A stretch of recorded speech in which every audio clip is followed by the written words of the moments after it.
Shalom and shalom to the Israelites out there. We'd like to welcome you to the ISBHPK Houston Sabbath ceremony, Sabbath class.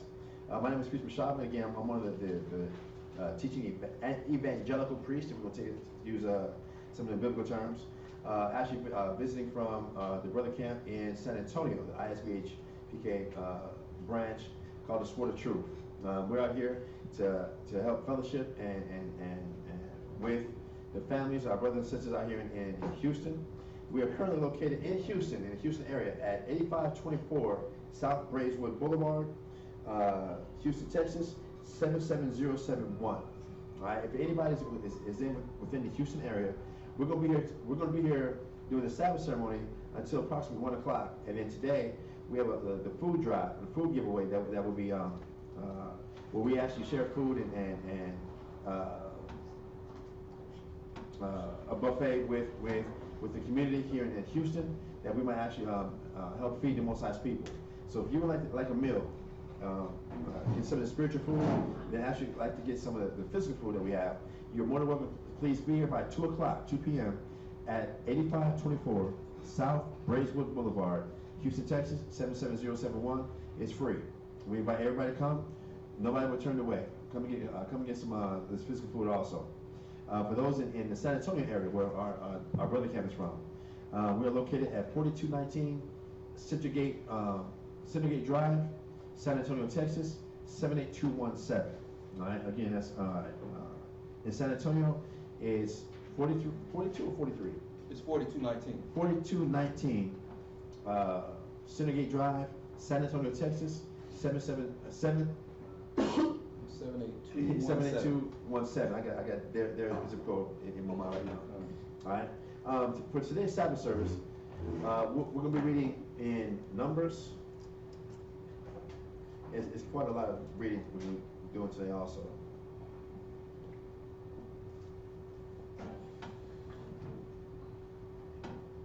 We're going to be reading from in Numbers chapter 30. We start at verse 1, and we're going to read through Numbers chapter 32 through verse 42. And then we're going to pick up and read also Numbers chapter 33, verse 1 through 36:13. And if you're following us at in HebrewForChristians.com, this is where we get our weekly Torah readings from. The only reason that we use HebrewForChristians.com, or .org, if you will, to get the Sabbath service reading. Somebody real quick, as we go into this, give me 1 Corinthians chapter 1 verse 10. Yeah, somebody please read 1 Corinthians chapter 1 verse 10. And y'all gotta get some of that incense off the chocolate right now. Now you did, don't you? I'm sorry, I didn't mean to talk to you like you was a Baja. Oh, good. But that's hot.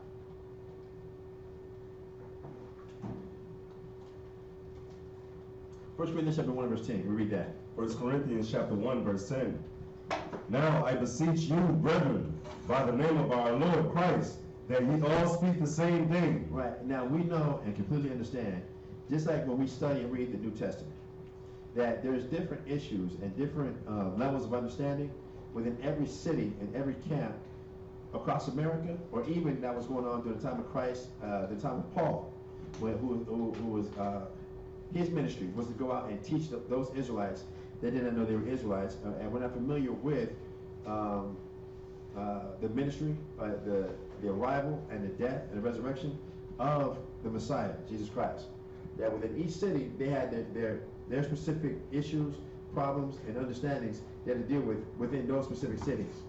But the one thing that they had in common is that they all was at the same spot when it came to the Sabbath. That from the time that Moses gave us the law, it was commanded to us that the Sabbath be read. Every Sabbath, the Torah will be read. So from that time forward, it's always been, no matter what city you went into, the one thing that was still the same is that they was reading the Torah at the same spot in the Torah. That different topics might have came up throughout the week, as far as, like if you use Corinth, the fornication that was going on in Corinth.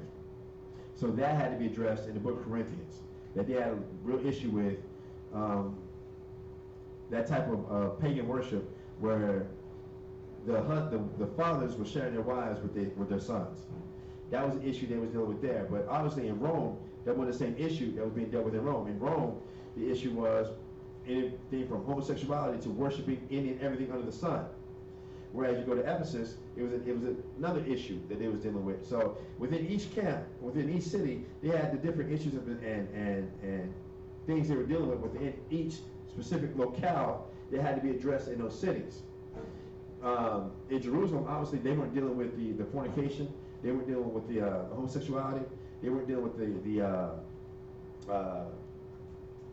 the pagan worship. But in Jerusalem, they were dealing with what? You had those Jews that knew they were Jews, but they was against those who that were vegetarians.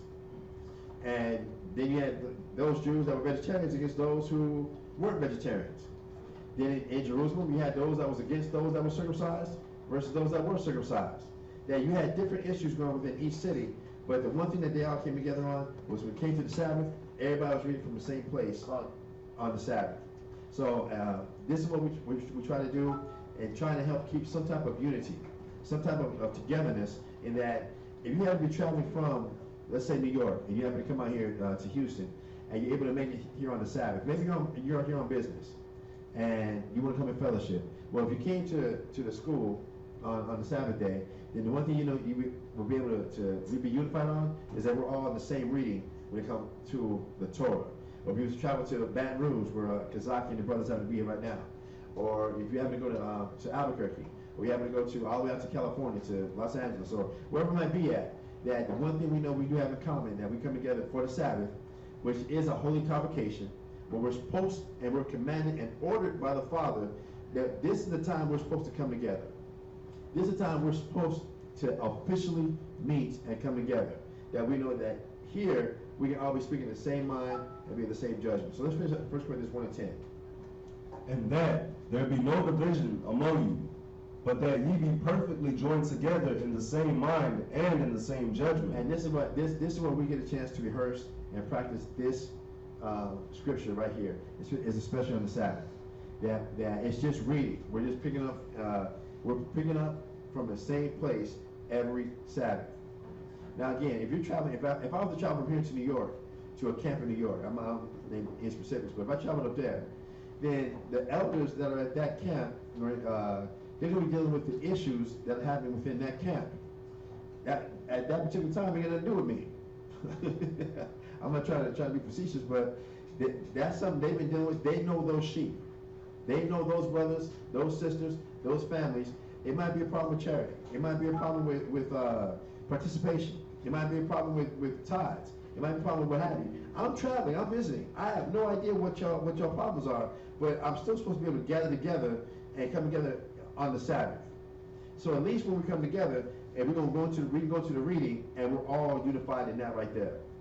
So I just want to make sure I gave that a little bit of understanding, so that we understand why we go to HebrewsForChristians.com to get our weekly Torah readings from. It's the one place we can go just to help practice being in the same mind and the same judgment when it comes to the Sabbath.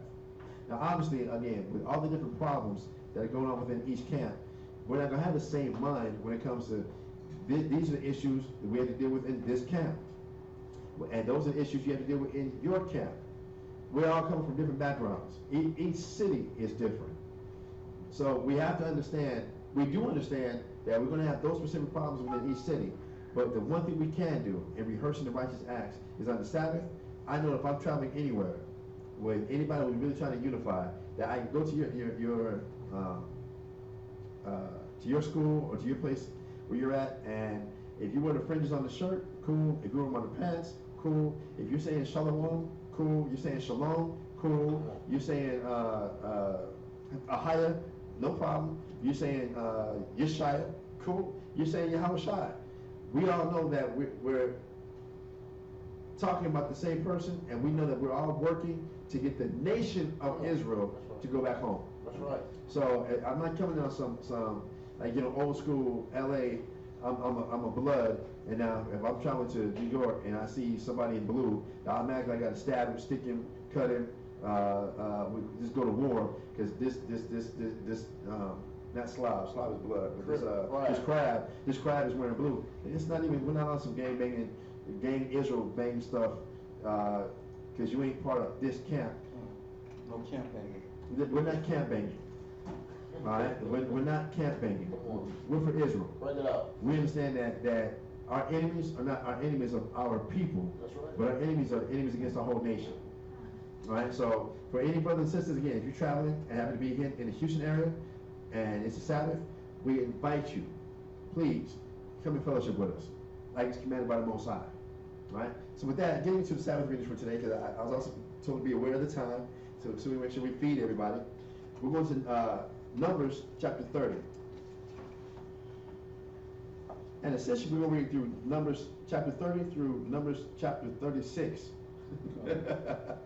All right, but the first reading is going to read Numbers chapter 30 and Numbers chapter 31. All right, so that's where we're at. Numbers chapter 30, verse 1. And Moses spake unto the heads of the tribes concerning the children of Israel, saying, This is the thing which the Lord hath commanded. If a man vow a vow unto the Lord, or swear an oath to bind his soul with a bond, he shall not break his word. He shall do according to all that proceedeth out of his mouth. Word is bond. All right? Word is bond. If you make a vow, if you say you're going to do something, then your word is your bond. All right? If we're going to talk about, again, like even some, at Master P level, are you about it? Then you're going to have to be about it. That if you say you're going to do it, then do it. And don't vow and don't do it. Because what a lot of people do in the world, to make you believe that, to trick you, find me that real quick in Matthew, where it says, don't swear by heaven above or earth beneath, but let your yea be yea and nay be nay. Find that one real quick. Just to interject on this, as we're here, okay, I'm going to try to kind of speed this along. If you're going to vow a vow, there's no need to have to go through all the theatrics of, I swear on my kid's eyes, I swear on my mother's life, I swear on everything, on everything I love, yo. It's no need to go there. Your word is supposed to be your bond. If you say you're going to do it, then do it. If you know you can't do it, then let the person know, I can't do it. I'm not going to do it. Be straight up. To go through all the theatrics, you falling on the floor, you ripping your garment, and crying tears of blood to try and make this person believe, I promise, yo, I swear to God, I'm going to do it. There's no need to go there. Yes, sir. Matthew 5:34. Let's get that. Who got that? I got it. Get on the mic. Tomorrow. Matthew chapter 5. When we started, Forgive me for that, putting this on mute. Hey, I'm right in the middle of Sabbath class on YouTube. I will. So.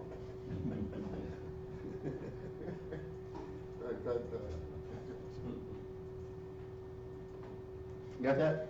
Matthew chapter 5 and verse 34. Are you going to start at 34? Where say you want to start at?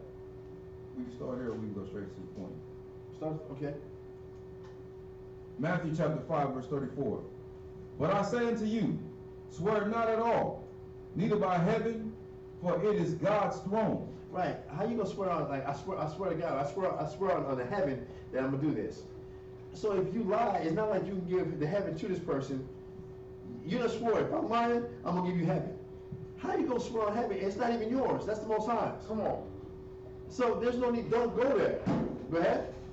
But I say unto you, swear not at all. There's no need, and again, this swearing ain't talking about cussing. I know how some of us get. This ain't talking about cussing. It's talking about you're swearing it. Oh, I swear to God I'm gonna do this. I swear on it. There's no need to go there. If you just straight up, there's no need to go through all the extra. Come on. If you say you're gonna do it, then you're gonna do it. But if you're straight up, you say what you mean what you say. No man before he does anything, first he counts the cost. Hold up, you know what? Before I commit to that, give me a minute. I gotta think about this. I gotta make sure I know what I'm going to be able to fulfill this. That I'm ready to take on any challenges or any obstacles that might come up, so I can make sure this happens. I can't get into the habit of, I keep saying I'm gonna do something, but then I don't do it. I can't go there. So it says, don't swear at all. Go ahead. Neither by heaven, for it is God's throne, nor by the earth, for it is his footstool. Read. Neither by Jerusalem, for it is the city of the great king. Go ahead. Neither shalt thou swear by the head, because thou canst not make one hair white or black. But let your communication be yea, yea, nay, nay. Let your communication be what? Yea, yea, nay, nay. Tell us why. Can we join the Dallas after Sabbath class? Yea. It's that simple. Yes or no. Read on. For whatsoever is more than these cometh of evil. If you had to keep talking to convince a person, Christ says it's what? It's coming from where? Cometh of evil. Because you're being deceitful. You're hiding. You trying to get me, it's smoke and mirrors. It's David Blaine. It's mind freak. You trying to get my mind distracted and this, that, and the third, and you keep talking, or I keep talking to convince you I'm going to really be there. All that's not necessary. If I'm just straight up, Mashaba, can you come teach? Yeah. Mashaba, can you come teach? Not today. I'm giving my word. With all that right there, I'm being a man, I'm being straight up. There's no need for you to keep talking. Trying to really convince me, and no need for me to keep talking. If you gotta keep trying, you ask me a question and I say no, and you feel you need to go ahead and keep talking, I already gave my answer. I'm being straight up. No, I can't do it. I'm committed to something else. I got this going on. I can't do it. There's no need to have to keep going on and on and on and on and try to convince me or me trying to convince you. All that, it leads to bitterness. All that leads to anger. All that leads to distrust. We don't want to take it there. We all know people. Run DMC started it. You a liar. You remember? that you gotta. You're saying all this to convince me that you're gonna be straight up. Wait, all you gotta just be is straight up. Come on. Can you do it? Yes. Can you do it? No. Done. I don't need to. You don't need to tell me what happened yesterday or last week, and it walk me up to today when I ask you the question to explain to me why you can't do it. Come on. Can you do it? No. I gave you an honest answer. You can ask me why, and I had to say like the Bobby Brown my prerogative. We can go there, but no, I'm being straight up. That's how we got to deal. Because anything else, it really interferes with our relationships. Come on. What are you gonna say? I was gonna say, even the old hood saying, "Don't write a check with your mouth Right. that your you know what can't cash." Right. Don't say something that you know you ain't gonna make good on. Right.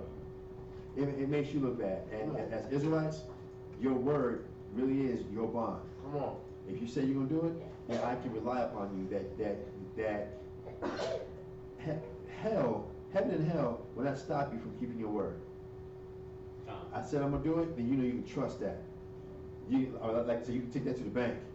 You cash that in because I gave my word. I know I gave my word. I said it's gonna happen, then it's gonna happen. Ain't nothing gonna stop. Nothing's gonna stop that because I gave my word. It's not gonna be hey, we're only human.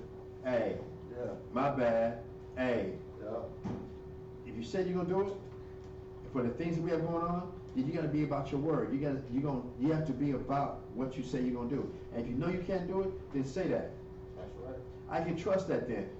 And then if I know I got to get somebody else because what I'm asking you to do is important, and you can't make it, cool. Then at least I got time to go get somebody else to make sure this gets done because it's important. Don't have me put my trust in you, and then you know damn well from when I first asked you, can you do this? You know you couldn't do it, but you gave me your word you're gonna do it. Now it's the last minute, and I gotta now run around like a chicken with my head cut off because I put my trust in you. You said you was gonna do it, but you came off flaky. Come on. You came off like a hypocrite. pretended. You played me. And then I'm just sitting here now, keep forgiving, which I have to. If you ask for forgiveness, I'm duty bound to give you another chance. But the odds of me trusting you with anything else, the odds of me and you having a closer relationship, a deeper relationship, you're making, this is going to be a very shallow relationship. It's going to be a shalom. But I ain't gonna buck a thigh. Call me a shalom. I'll still rock it through you. It's not a problem. Yeah, how about you? I hope the Most High bless you and everything you got going on. But as far as like when I got this going on, I already know not to call you. I already know I can't depend on you. I can't trust you. And it's not because I'm holding a grudge or what have you. It's that you keep showing you can't be trusted. You still a brother though. You still a sister. You ask me, I ain't gonna hold that against you. I'm gonna be a man of my word. We going here, right? Remember, even the Most High and how we did him. We said we love the Most High. I love your Father. The Most High is the greatest. Ain't nothing like him. But then we went to captivity. Then we get back from captivity and go to tripping. He said, look, I'm still gonna save y'all because I gave my word. I'm gonna save y'all. I'm not just because y'all broke the covenant. Y'all ain't gonna make me break my covenant because y'all broke the covenant. I said I'm gonna be your God, you can be my people. I'm gonna still be your God, and you will still be my people. Even though y'all's the most disloyal. Your boy. What was that? Denzel Washington in Training Day. Remember he was in the jungle talking about King Kong and none of me. He was like, you disloyal.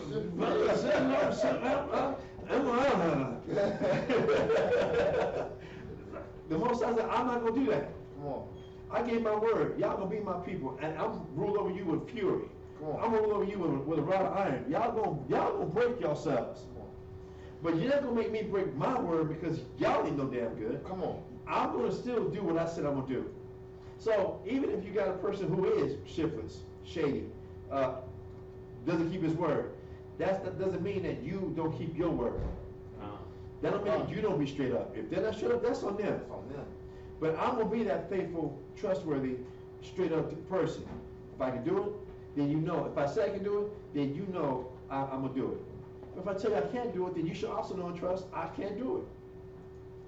I'll try to help you the best I can, but I just can't do it. I'm straight up. All right? So let's go back down to Numbers. I just want to get that interjected. Numbers chapter 30 and verse 3. Go ahead. Numbers chapter 30, verse 3. If a woman also vow a vow unto the Lord, and bind herself by a bond, being in her father's house, in her youth, and her father hear her vow, and her bond wherewith she hath bond her soul, and her father shall hold his peace at her, then all her vows shall stand, and every bond wherewith she hath bond her soul shall stand. But if her father disallow her in the day that he heareth not any of her vows or of her bonds wherewith she hath bound her soul shall stand. And the Lord shall forgive her, because her father disallowed her. And this is why the relationship between parents and children is so important. This is that if a young woman is in her father's house and something happens emotionally, and she makes a vow to the father about this, that, and the third, and her father hears it. Her father, because he knows her spirit. I know she said that out of emotion. She I heard what you're saying. God, if I don't get this, then I swear to God I'm gonna do this. And her father knows you being emotional. And he says a backup prayer. Father, Mosiah out, no. Then that vow is done. The Mosiah is not gonna hold her to that. But her father hears it. And he thought about it like, all right, cool. That's really where you want to go. All right, cool. Then you're gonna be honor bound to that. You said that, so it's gotta happen. You gotta make it happen because you gave your word. That's the authority that the Mosiah is giving the father in dealing with his daughter, dealing with his children. No, that was set up emotion. You ain't gonna be able to fulfill that. That ain't gonna happen. No, I veto that. If it was like the government, I veto that prayer. That's the authority the father's giving the parents that no, y'all, that ain't you. I know you, but or if the father hears it, you said that, then you gonna stand by your word. Read on. Verse 6. And if she had at all an husband when she vowed or uttered out of her lips wherewith she bought her soul, and her husband heard it, and held his peace at her in the day that he heard it, then her vows shall stand, and her bonds wherewith she bond her soul shall stand. But if her husband disallowed her on the day that he heard it, then he shall make her vow which she vowed, and that which she uttered with her lips, wherewith she bound her soul, of none effect, and the Lord shall forgive her. So again, so what kind of authority does Most High give a husband? The husband understands. If you said something out of emotion, out of impulse, Come on. and the husband heard that, then the husband said, no, that's not gonna happen. And what would the Most High do? He's gonna hear the husband. Cool. The authority of the household is still established, whether it was the father or whether it was the husband. No, that ain't gonna happen. No, that's the authority, because that's how you keep order. All right. But if the husband heard it and said, all right, cool, you gonna do that then. Then, if she doesn't do it, that is gonna be held against her. Now you gotta make sure you do it, or now something's gonna happen to you because you ran and opened your mouth, said this, and the husband said, all right, cool, then you gotta do that then. And if she doesn't do it, and then she thinks about it. Oh man, you know what? I was upset. It was this was going on, that was going on, and I opened my mouth. Man, I really didn't mean to say it. No, but the husband's like, no, you gotta learn this lesson now. Right. You gotta learn this lesson. You open your mouth and made this vow. Now you gotta pay it, or the Most High is gonna get you. Come on. The Most High is gonna deal with you because I keep trying to tell you about your anger. I keep trying to tell you about your impulses. I keep trying to tell you about just running off and doing things.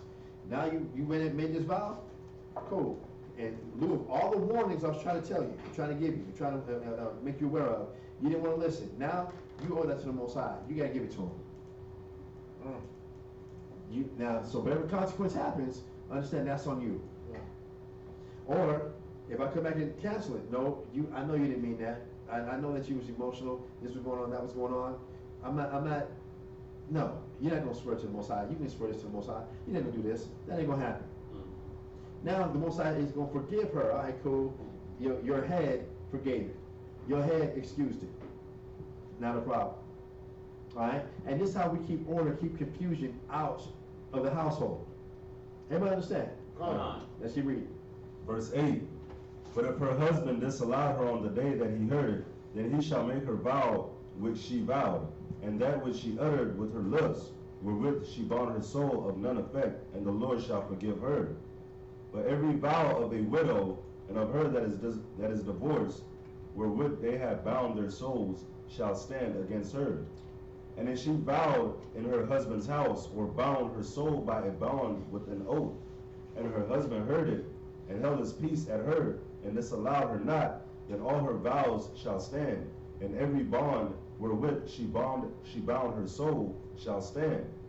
But if her husband had utterly made them void on the day that he heard them, then whatsoever proceeded out of her lips concerning her vows, or concerning the bond of her soul, shall not stand. Her husband hath made them void, and the Lord shall forgive her. Every vow and every binding oath to afflict the soul. And this is why it's so important that a husband and wife have a good relationship. When I say a good relationship, that is understood. That they can communicate. That they can talk. That she can come back and say, hey, hubby, boo, whatever your word might be, it's not that negative, but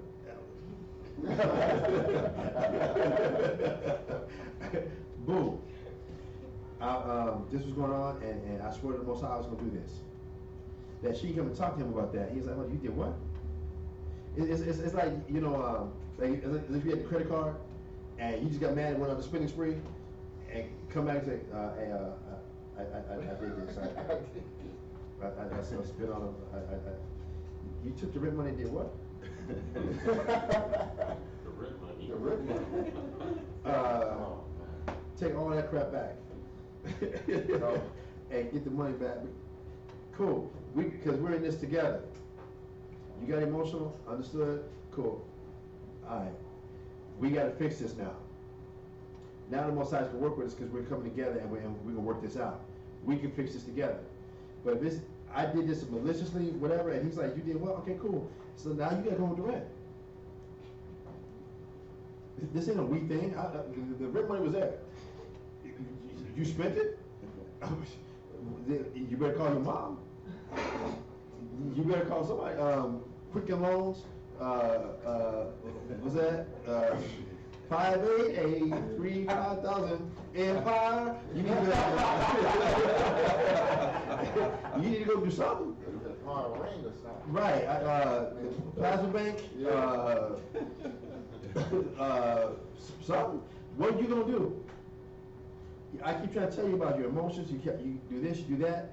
Now what you gonna do? And now we get evicted. This happens, that happens. They take the car or whatever. Then what you gonna do?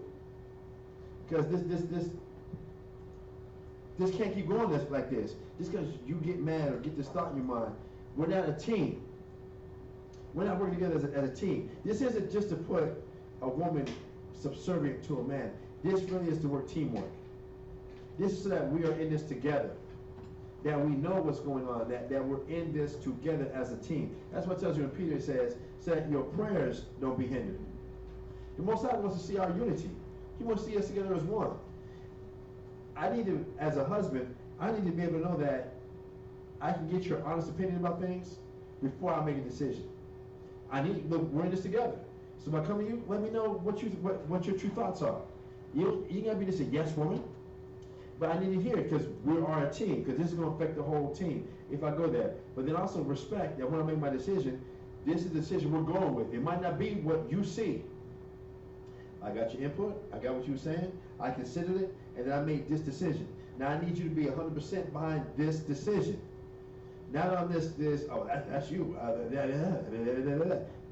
No, we're a team, and I'm making this move this way. And if I don't explain to you right now, then I don't. Just understand, I'll get to you. Yes, sir. Let's say that happens, right? Don't ultimately the man, it affects the husband too? Like, is that considered him cursed too? It can go there. Because if the ring don't come up, we both kicked out. It might have to go there. It might have to go there. Why is he punished? The two should become one flesh. Come on. We are really in this, we're a team. Now if you're doing this, hey, okay, you understand the consequence. Now, I'm not going to save you. If we get kicked out, because we've been here many times before, I told you about this. Now, if we get kicked out, then understand this is why we get kicked out. And now we got to stay, we in this 4-bedroom house, and now we got to move to this $49 move-in project. Understand what is being thrown away. Because we're a team, then this is where we got to go. This is what had to happen, but our communication, and you remember last night, for those that were in class last night, one of the things we went over was Ecclesiastes chapter 25, verse 1. The three things the Most High finds beautiful, right? The love of brethren, the unity of neighbors, and a husband and wife that agree together. Ultimately, the Most High wants to see us, are we together? That's what he really wants to see. Are we a team? Cool, and as a team, is it the quarterback's fault that the team lost? No. This was a team loss. Is it the coach's fault? No, it's a team loss. We win together, we lose together. This is what we are going through. This isn't a punishment law. This is to make sure we're being considerate of one another. Law. Remember, all the laws was pointing us towards what? To the Most High. To the Most High, and to what? Love each other. So this law about the vows right here is what? Let's make sure we're considering, we're talking before something said out of emotion, something said out of impulse, and it ruins everything. Right? Yes, something? Let's go back to Numbers. Shalom. Let's go back to Numbers chapter 30 and verse 14, right? 13. Cool. Numbers chapter 30, verse 13. Every vow and every binding oath to afflict the soul, her husband may establish it, or her husband may make it void. But if her husband altogether hold his peace at her from day to day, then he establisheth all her vows, or all her bonds which are upon her. He confirmeth them, because he held his peace at her in the day that he heard them. But if he shall any ways make them void after that he hath heard them, then he shall bear her iniquity. These are the statutes which the Lord commanded Moses, between a man and his wife, between the father and his daughter, being yet in her youth in her father's house. All right, go ahead. Any questions about what we read so far? Go ahead. Numbers chapter 31. And the Lord spake unto Moses, saying, Avenge the children of Israel of the Midianites. Afterward shalt thou be gathered unto thy people. And Moses spake unto the people, saying, Arm some of yourselves unto the war, and let them go against the Midianites, and avenge the Lord of Midian. Of every tribe 1,000, throughout all the tribes of Israel shall ye send to the war. So there were delivered out of the thousands of Israel 1,000 of every tribe, 12,000 armed for war. And Moses sent them to the war 1,000 of every tribe, them and Phinehas the son of Eleazar the priest to the war, with the holy instruments and the trumpets to blow in his hand.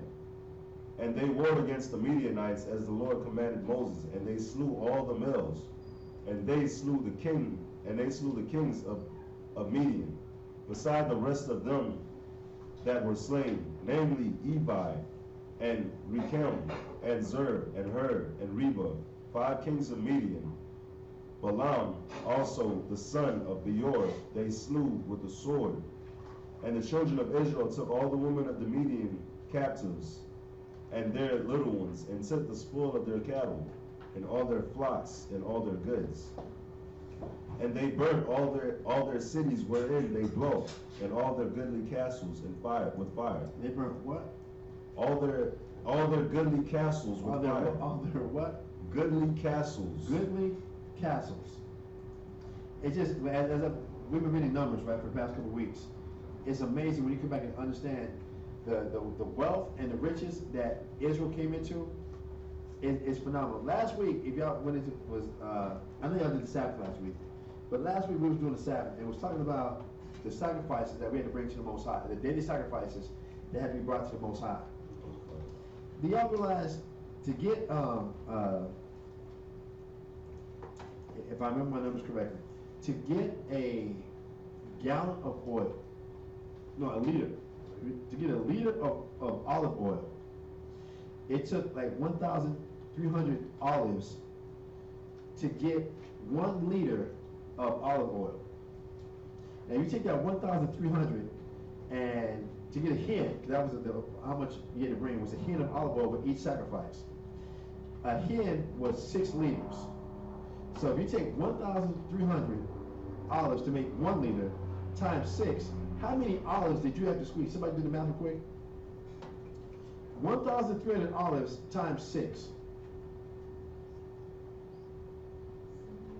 It's 6,000, 600,300. What is it? 78. 7,800. So it would take 7,800 olives to get a hin of olive oil to bring twice a day for the daily sacrifices. Ooh. That's just the oil. That's just the olive oil, yeah. That's the oil.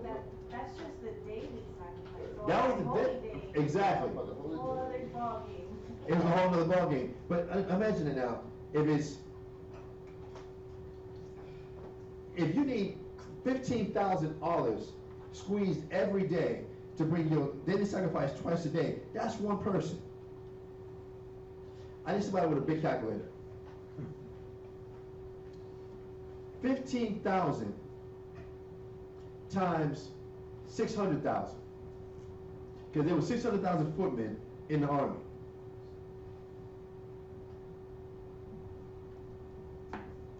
$15,000 times what? 15,000 times 600,000. It won't go that high, right? Nah, about 9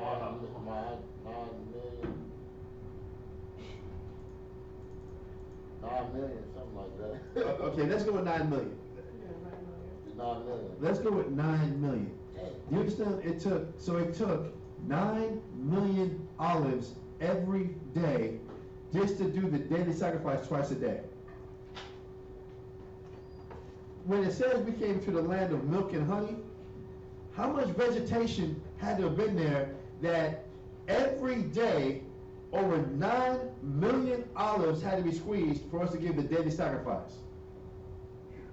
Yes, Rob. I got the right number. It's like 900 billion. Okay, I'm sorry. It's 900 bill with a B. Billion. This was every day. This one was required just for the daily sacrifice every day. 900 billion a day. How much wealth do we have? Wow. Wow. Oh. How much wealth do we have? We talk about Oprah Winfrey only got $4 billion? Every day we had to bring in total, and this was just with the number of the army. Then we're talking about those that were retired over the age of 50. We're talking about from 20 to 50. It took 900 billion olives just to do the daily sacrifice. That's just olive. That's just olives. Then we had to do lambs. We had to bring a lamb every day of a year old, no blemish, twice a day. How much did we? And then on the Sabbath, it was like like the Passover. Every man had to bring like 12 bullocks. It was almost like the 12 days of Christmas, almost like on the first day of Passover, you had the tulip gave to me 12 bullocks, 5 turtle doves, 8 lambs, 4 sheep. It was. That's probably where they stole the song. It might have been. No, not original anyway. Right. We had true wealth. Come on. This little weekend income tax check, and every and I feel I'm doing something. Hell no. We just read here that in verse 10, and they burnt all their cities wherein they dwelt, and all their what? Goodly castles with fire. When we read the same thing in Josephus, is Antiquities of the Jews. We're going to read it today. Antiquities of the Jews. It's book 4, chapter 6 through chapter 8. Good Lord. It tells you that when we burnt these cities, we took out all the furniture that was made of gold and silver. The furniture was made of gold and silver. Here we're reading about that we burnt down and took their goodly castles. When we were given the land of milk and honey, Come on. we've got so much of this church mentality, these church images. We really think that we were just poor, broke, dusty. It was huts. We got like the Braveheart image, like it's just a mud hut with some grass on top, and it's just the mud floor, and we was just just. May I have some more porridge, please, sir? We was just down and out. No, when the Most High gave us the land of milk and honey, gave us the promised land, the wealth that we took, the wealth we left Egypt with. Yeah, I remember the Great Pyramid, the very top of the Great Pyramid, the first couple, like 13 stories, whatever, that was all gold. Y'all remember that, right? Come. Egypt was rich, and it said we borrowed heavily when we left out of there. When you read about the ephod that was made for Aaron, you realize those were real jewels. Come.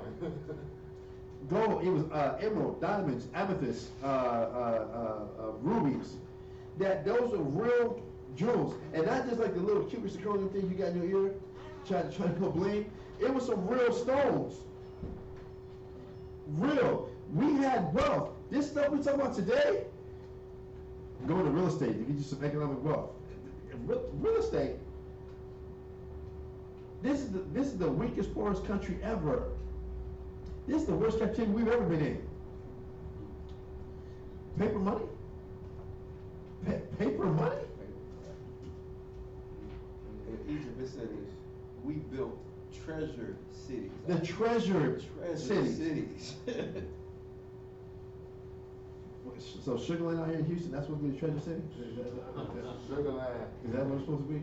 Because we live in Sugar Land? Now we doing something? We made it? Heck no. So I just want to throw a little tidbit in. We had amazing wealth. Just to keep up with the daily sacrifices. And then if you needed 900 billion olives done, you needed servants. You yourself is not going to sit there and squeeze by yourself 15,000 olives every day so you can make the sacrifice. You had servants, we had slaves, we had people that your only job is to pick olives and squeeze them. Because I got to stand before the Most High twice a day. Your only job is to make sure that every day I got 2 lambs that are perfect, of a year old, that so you had enough oxen or sheep, I'll say it like that. You had enough sheep that today this female sheep got with this male sheep, got pregnant, so that when a year came, this sheep would be born, and now on April 5th, 2017, I can now go and have 2 good sheep, one in the morning, one in the afternoon, that meet the requirements, then now I can go ahead and fulfill my duty. So somebody's going to have to be responsible to make sure that the sheep are breeding enough so that every year, every day, I've got a lamb of a year old that's perfect, with no blemish, no anything, because I have to fulfill my sacrifice to the Most High twice a day. And it's to be able to feed my families, feed the slaves, feed the servants, and still be able to bring the Most High his sacrifice. It's like, it almost searched ahead trying to think about how much we had. This thing that we was just poor, broke, and had nothing. That's a lot. That we just lived in some mud huts, like we some Africans. No. The wealth, the gifts the Most High gave us, it is almost too hard to think about. It almost hurts the mind to think about what we threw away. Come on, man. We sit there thinking, because me and Tosh Powell was talking on the way up here. Yeah, I had a job making $30 an hour. I thought I was supposed to have been balling. $30 an hour. What? No. If I had to bring 15,000 olives squeezed every day, what the hell is $30 an hour? Our servants back there got more than that.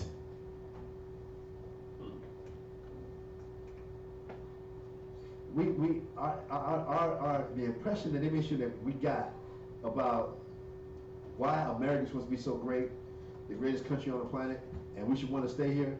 Heck no. Heck no. We should be trying to get back home to some real wealth, some real. Come on, the scriptures tell you, the kingdom, the New Jerusalem that the Most High is bringing down from, he's going to bring with him. If you go and do the math, it tells you that it's 12,000 furlongs wide, long, and high. When you calculate 12,000 furlongs, 12,000 furlongs equals 1,500 miles. So the New Jerusalem that the Most High is bringing down is 1,500 miles long, wide, and high. The space shuttle barely travels at 6,000 feet. It only goes up maybe 2 or 3 miles. The space shuttle. I'm trying to make sure trying to get a visual. The space shuttle might travel at, we'll give it 10 miles. 10 miles above the earth. That's still pretty high. That's high. New Jerusalem is going to be 1,500 miles high. Basically, the distance from here to New York. Come on. Long, wide, and high. Then it tells you that each street of each floor, if you will, is all gold. Pure gold. Pure. Rubies. Come on, man, y'all. Emerald. Come diamond. That this is what the Most High is bringing us. Forget the sugar land or whatever gated community that they might have. To get in this community that the Most High is bringing, the streets literally are paved with gold. That's not just a song. It's like we will rent. Okay. Just go scrape the wall. Put that shit. You come about some pettiness. Why are you talking about this? We walk on city that our horses drop doo-doo on a street that has gold. When people think like when Penny did that, took the crystal and he just blown out of control. Because he spit some champagne out of a bottle. We're going to have our horses. We got people walking on the street of gold, of diamonds, of rubies, of emerald, of amethyst, of whatever it's going to be. Our wealth, the only way we're going to be able to enjoy the wealth that the Most High is going to give us is if we live forever. Come on. The only way we're going to enjoy the material things the Most High wants to give us is if we live forever. That's the way you're going to be able to enjoy it. You have to live forever in order to enjoy what He's going to give you. And we're talking about making sure, I got to work for a 401k. Hey, I got medical benefits, y'all. What? Obamacare. Oh, man. Come on. You got it, man. No. Come on. We had true wealth. They had these seminars, wealth building seminars. No. We had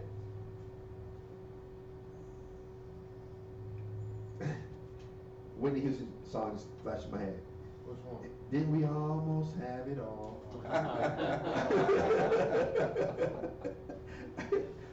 No, we had it all. We had it all.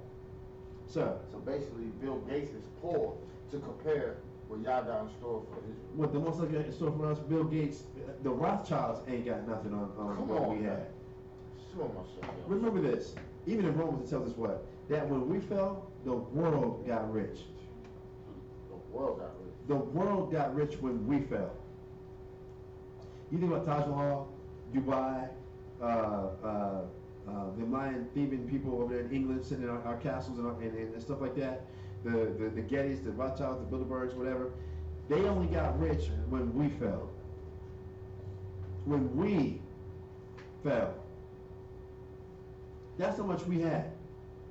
But it's almost hard to imagine because all we know is projects.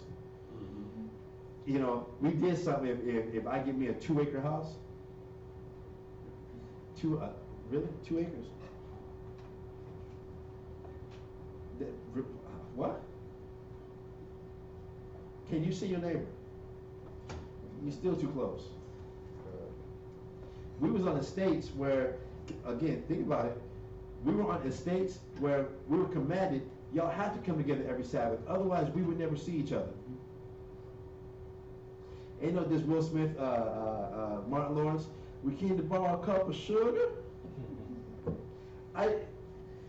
If I'm going to your house, we got pack mules, we got camels, because I gotta go across my estate, get to your border, go across your estate to get to your house.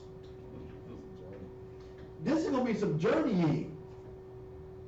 It ain't gonna be where you look out the window and see the cops harassing Doughboy and Pookie. You over the curtain, man. What they doing over there? What they got going on? No. There wasn't no public swimming pool. You understand? You had your own lakes, your own ponds, your own river. That was just for your family, your kids. All the girls, they go swim over here. All the boys over here of your family. It wasn't this. There was no chance to be no pedophile. There was no chance to be no whatever. No. We weren't going. There was no malls to rent out. You know what? I only shop at Nordstrom because I'm Nordstrom. Your family name changed? You understand that we literally had all our clothes tailor-made, handmade, with the best. Your identity wasn't in, I wear Creed, Brooks Brothers, Coogee, Rockefeller. Now I am somebody. Hold up. See the alligator? Come on. Come on. No, everything you wore was tailor-made to you. Your colors, your fit, perfectly for you. And it was 100%. It wasn't no Heche es Mexico. Unless you owned property in Mexico and they took this cattle or whatever it is you had made from the land you had in Mexico. It wasn't sold to you at San Juan, J.C. Penney. From your infant child until your great-grandfather, everything was tailor, hand, custom fitted. It wasn't no LV, Louis Vuitton. It wasn't no the G's backwards. Gucci. No. We had wealth. Come on. And I know I'm gonna stop at 1 o'clock. We don't get through the reading. I already know. We're not gonna get through all the reading. Cool. But we have real wealth. So this thing that we have where we're just trying to survive, trying to just make it here in America, we're tripping. Come on, man, y'all. We're supposed to be trying to get back to ours. There, not here. Come on. And your food wasn't hybrid. It wasn't genetically modified. It wasn't any processed. There was no government stamp or label talking about this here has been certified 100% organic. What are you talking about? What are you talking about? I seen it grow. It's organic. Right. There was no Monsanto. There was no you know what your weed eater was? One of your servants had to go through your crops and pull the weeds out. That one. You had a crew of servants had to go through and pull the weeds out of your crops. That's what it was. It wasn't this thing we have going on today is not it.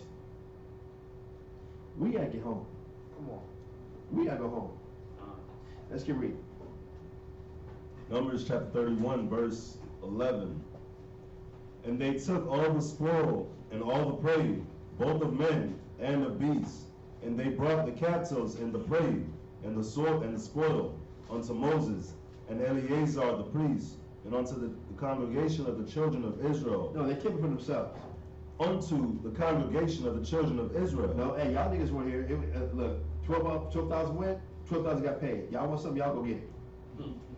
Unto the congregation of the children of Israel. We're bringing all this back and we're spreading it across the nation.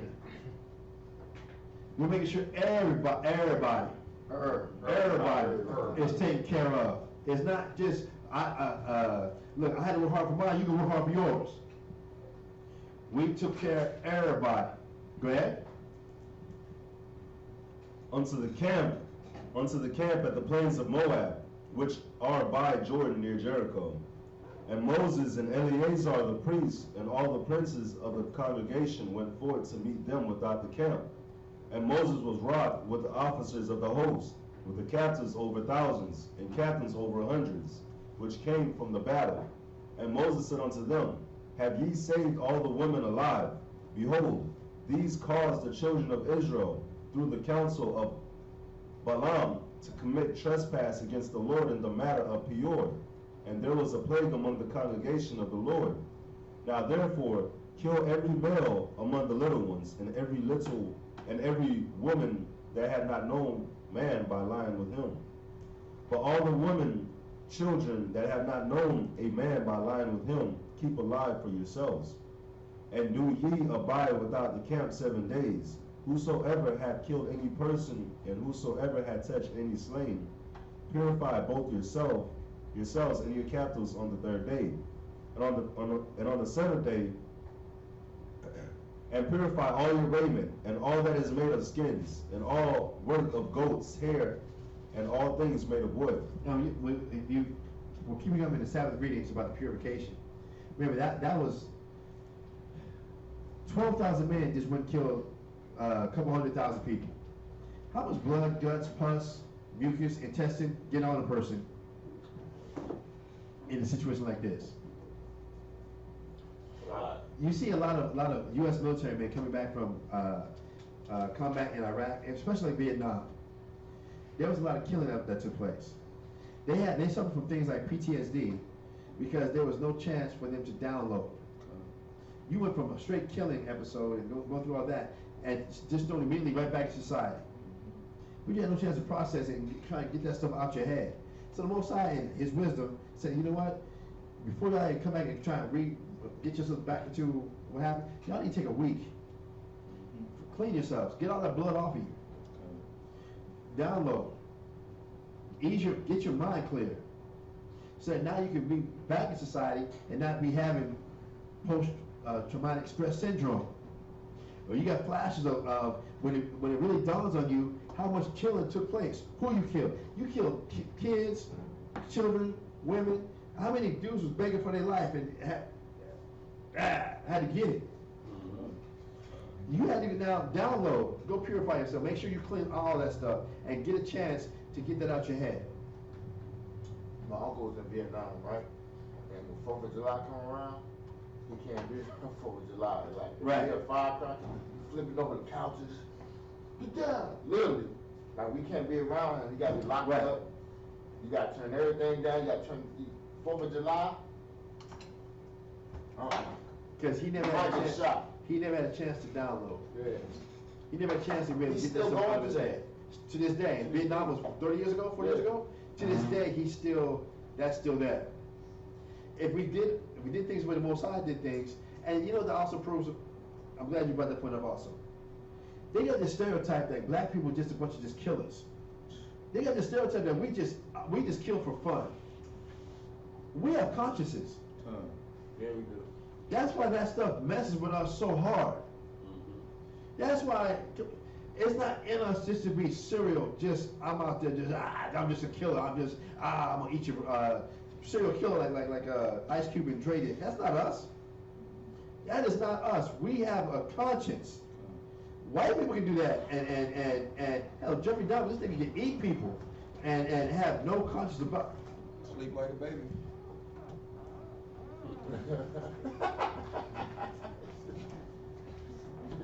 and sleep well and not have no problems. I raped you, I killed you, cut you up, put you in the freezer. I thought I cooked you. I seasoned it. Seasoned it. That's crazy, man. That's wild. And ate it. Y'all have no conscience, but you put out there like we have no conscience, that we're just a bunch of killers.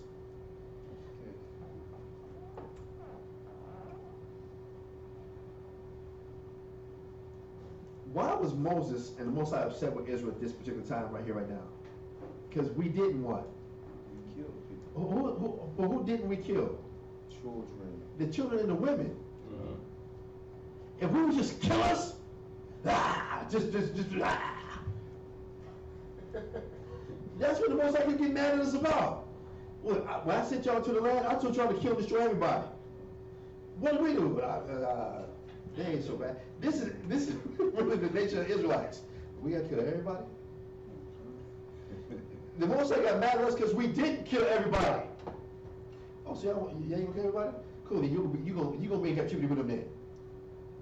Okay, I better be in captivity then. It's not. I'm trying to bring the point out. It's not in our nature just to be just killers. Come on, man. I had to be transformed to. You're right, because even when I was reading this, and I read this part, I was like, yee. Right. I don't know if I could have did that. Just you got a bunch of women just standing there, and you gotta just take them out, or really face. You know, like when you was a kid and you got your ass whooped by somebody on a bully on the block, and you came home and your mom, your uncle, brother, your dad said, "Go back and fight him." If you go back and fight him, either you gonna fight me or you gonna fight him.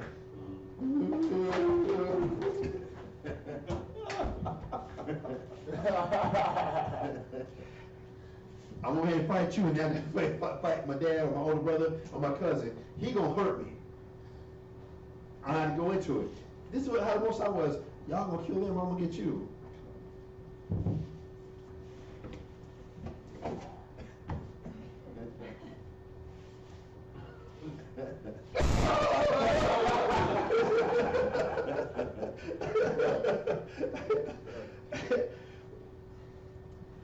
To have this stereotype that we're just some vicious, non-caring, just beastly, savage, and they did that with the Native Americans, that as if Native Americans was going around and seeing the scalp of white people like, oh, I gotta have it. We didn't start scalping. They were scalping the long black flowing hair of Gad, of the Native Americans, of our people, and keeping it as a trophy. Like they keep trophies of bears and lions and squirrels and muskrats and a monkey and a hamster.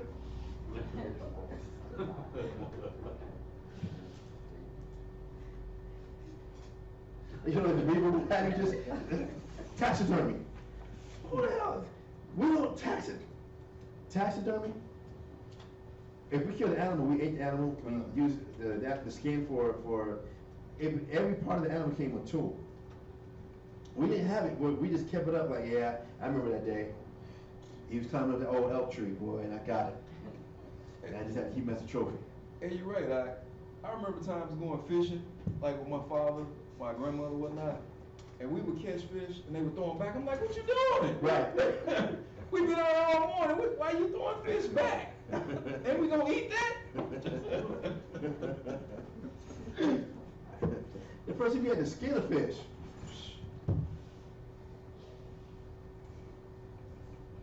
You gotta kill it. You bring it on the beach. You gotta kill the damn thing.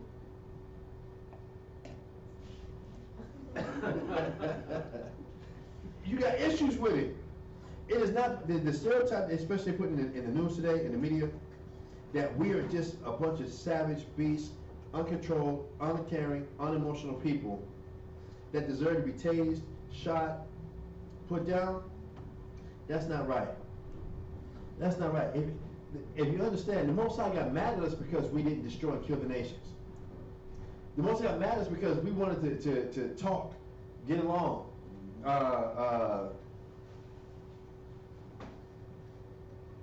meet the nations.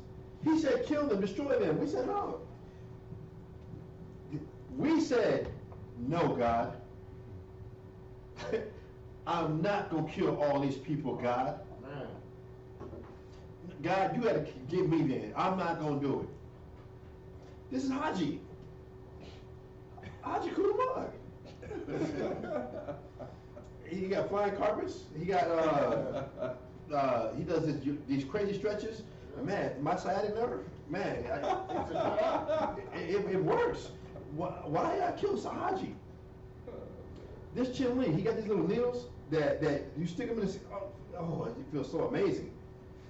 Why do I want to kill Chin Lee? Chin Lee, when he does his fried rice, I gotta destroy Chin Lee.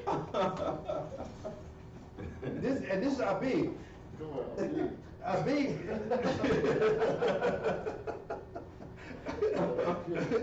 Yes, sir. God, man, y'all, I seen a Moabite skin a dog alive. I've seen that too. The dog was skinned, and it was still moving.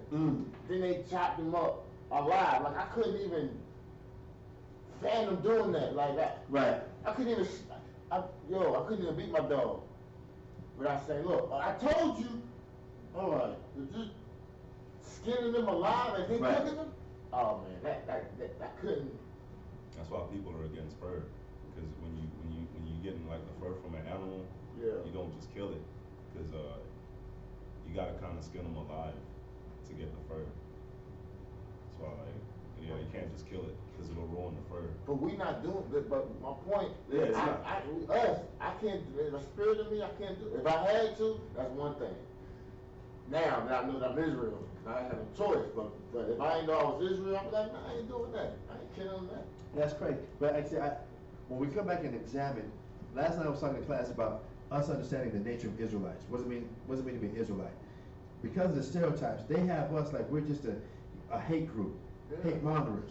That we hate everybody, and as if we are actually that we have a history of violence against other nations. That we have a history of violence against all other people, and to the term now, we just a bunch of niggas. No, that's not us. That is not our nature. Our nature. It really is in our nature to love and get along with everybody. The nature. What you see with black folks today and Native Americans today is it's a reaction from how we've been treated this whole time. Even it's understood in psychology with animals. If you back a dog in the corner, eventually that dog's gonna do what? You're gonna attack. But you don't back this dog all the way up. But now you don't show how you had to back him up, you tortured, you taunted, did this, threw firecrackers at him, did all this type of stuff. All you want to show is you got him back to the corner, now his teeth is rotten. Now he's angry, now he's gotta defend himself. And that's how they want to like put us in that same type of light. That now that you don't back this up, now we're fighting, look at them. See how they are? See how they do? That whole psychological warfare has got us even that much more warped. It's got us that much more, well, how come all lives don't matter? Hold on, who been slaughtering and killing who for the longest? And all we're saying is, look, Black Lives Matter also. But now, this is going to become your rallying cry, all lives matter, blue lives matter. So where are black people going around and killing cops? Where was those books at? Where we have just been just on murder sprees, just every cop you see, you just taking them out, unprovoked. The way they got us thinking and going to war against each other, that you're wrong for saying Black Lives Matter. All lives supposed to matter.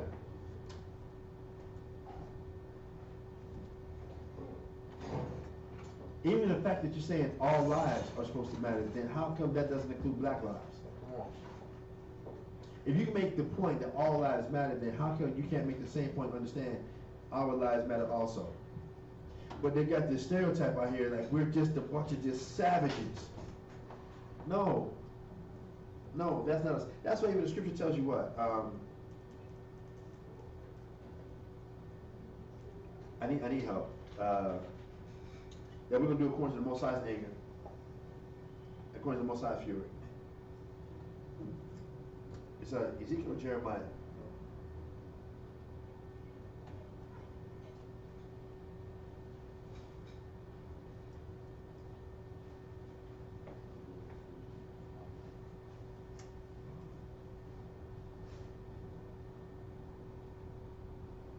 I think it's Jeremiah 25, but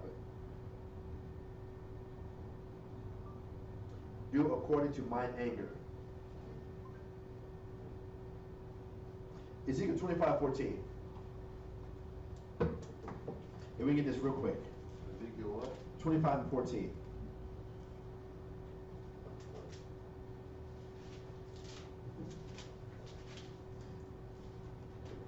Ezekiel chapter 25, verse 14. Fine. Ezekiel chapter 25, verse 14. And I will lay my vengeance upon Edom by the hand of my people Israel, and they shall do in Edom according to mine anger and according to my fury. We're going to do to the nations according to whose anger? The Most High's anger. According to the Most High's anger, because we can't get angry enough. We don't negotiate. We're going to be at peace. We're going to say that's got to be enough. I just want to, and I'm not using this to attack anybody else. I just want, as much as I want to attack this notion that we are just a bunch of savage, angry, beastly, non-feeling, non-caring, just a bunch of animals. And that can be further from the truth. That's why even killers in the hood, why they gotta stay doped up? They conscious tearing them up. I gotta stay blasted. Cause to have to cope with and think about and deal with what I've done, that's why a lot of kids, they can't sleep. The paranoia, the insomnia, the just, I'm in Houston, Scarface, my mind played tricks on me. Wake up cold, sweats. Because we have a conscience, so I gotta stay drunk, zooted, high, ecstasy. I cannot, to close my eyes, And I have to think about what I've done to see the blood splatter, to hear the screams, to hear that. That is not in our nature. If you think about it, we had to be really provoked. Even the Wyatt, your boy Chris, when he killed Michael's father. What did it take for him to go to that level of violence? He had to think about how he had been molested as a little boy, or in jail, and what happened. We had to attach some type of personal attack to get that route up in order to do something like that. We have to have that type of disconnection, whatever. Or again, we're gonna stay more as drugged up, drunk, or numb as possible. This whole notion that we're just a bunch of uncaring, just savages, that tears me up. That could not be further from the truth. That's not who we are. So getting back now, we're dealing with the wealth, we're dealing with the riches, and then Moses and the Most High got mad because we didn't kill everybody. If we were just a bunch of mad, killer, savage, beastly people, would they get mad like y'all killed everybody? Y'all didn't save no one? Then Moses had to go out there and be touching people. Get up, get up, get up. God didn't want all y'all dead.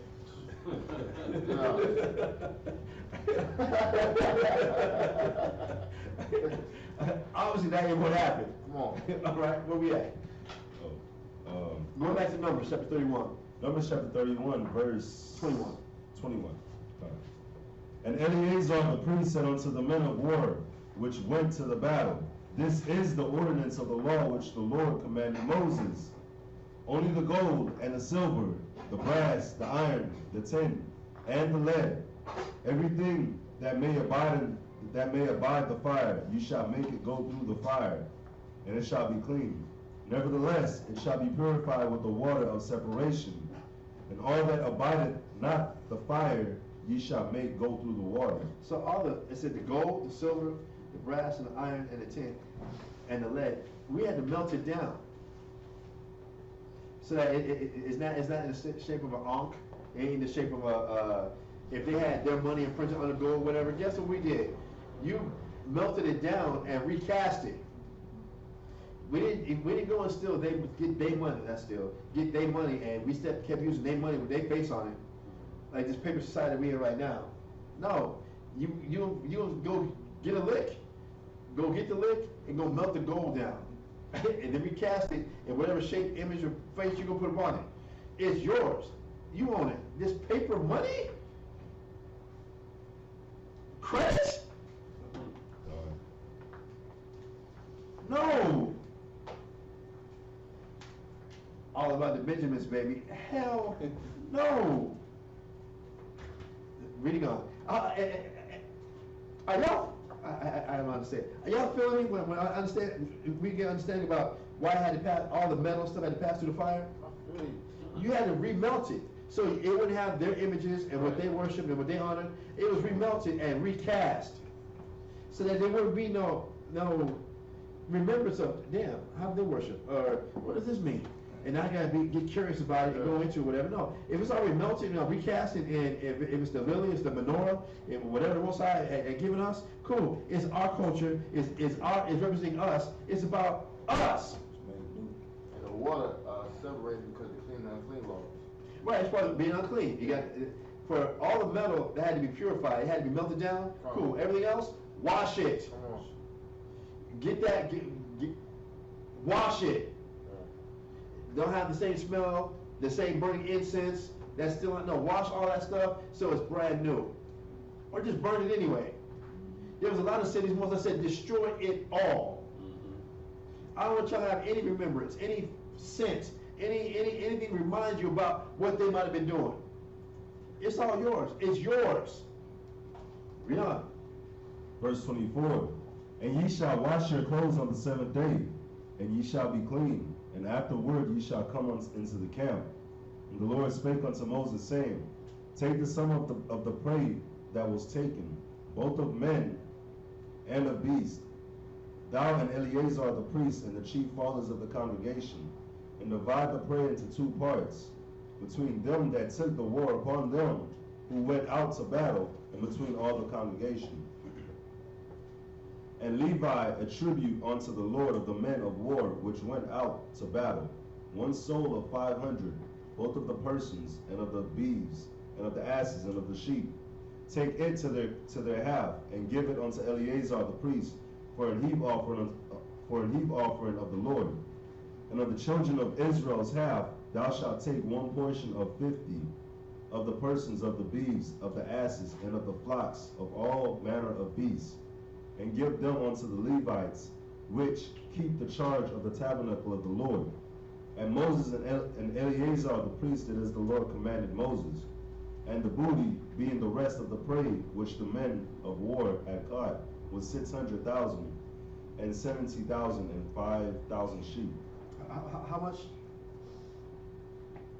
600,000 and 70,000 and 5,000 sheep. 675,000 sheep.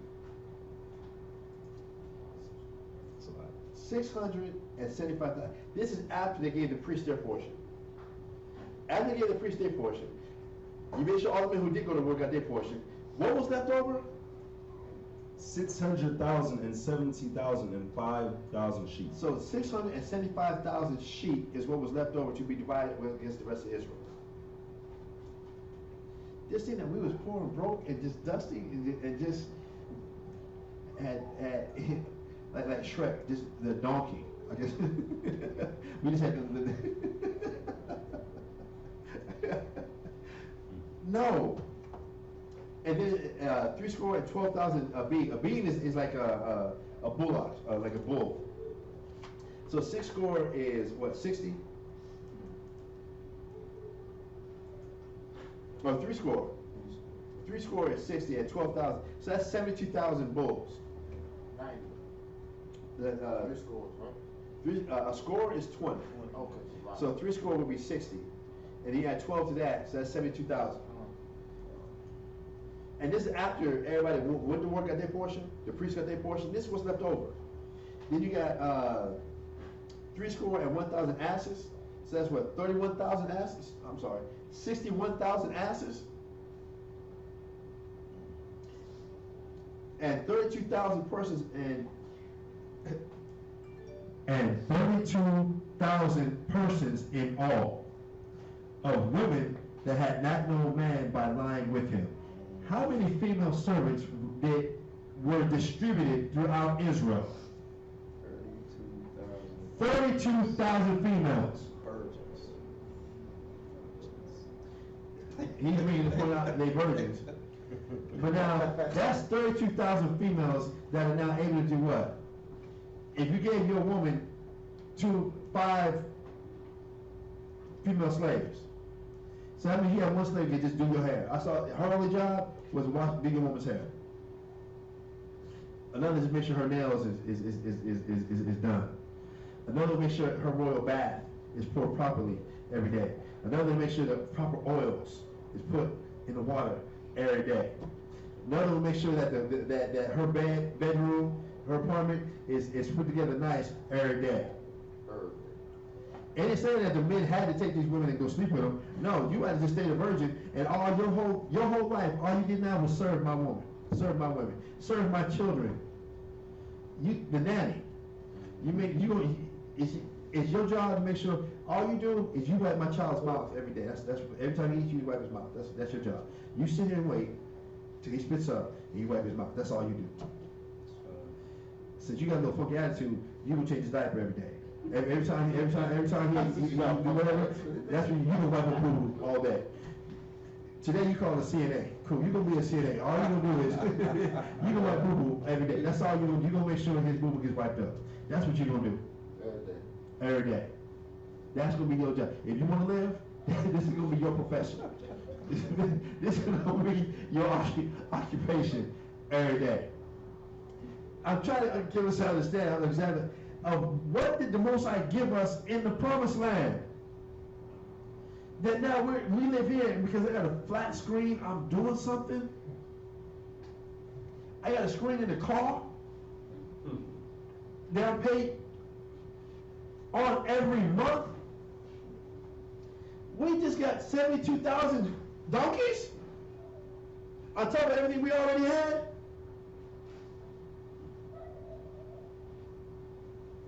Got my bus pass. I got my bus pass. I'm balling, yo. Sitting on some Twinkies. Them elbows. What? Nick, no.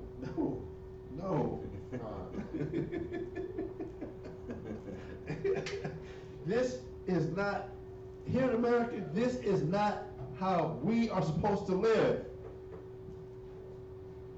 Did everybody see or understand what we're reading? What we were given?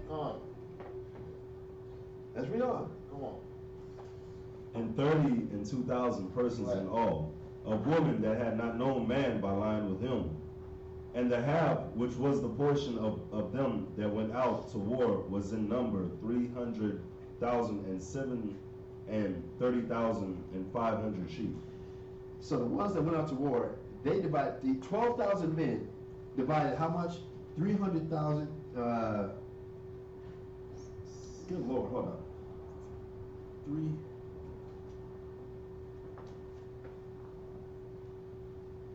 Is that 3 million? Hold on. Somebody help me put this together. 300,000. Oh, 337,000. Yeah, 337,500 sheep. That was divided amongst 12,000 men. Can somebody do the math for me on that one? How many men? 375,000.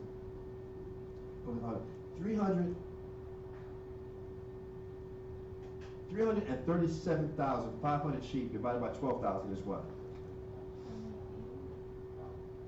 What is it? I got 28. 28,000. You got 20. So if you went to war, this is in sheep. Each man got 28 sheep, 30 sheep. I got like four million, 500,000. Again, we're taking 375,000, 337,500 and divided it by 12,000. So it's like 28,000. I got 2,800. When that time we're gonna divide. We're gonna divide, yeah. 28. 20. So cool. 1,000 men. Each of these, 12,000 men. Each of them got how many sheep? 28. You got 28 sheep. If you breed and do whatever, how many? What are you dealing with? I'm still looking at the wealth. This was just sheep. I'm telling you, whatever else you already had, this got added to you. Come on. Reading on. Verse 37.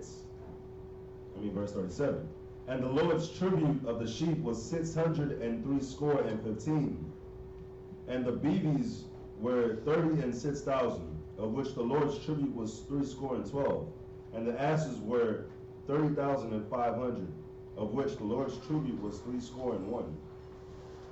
And the persons were 16,000, of which the Lord's tribute was 32 persons.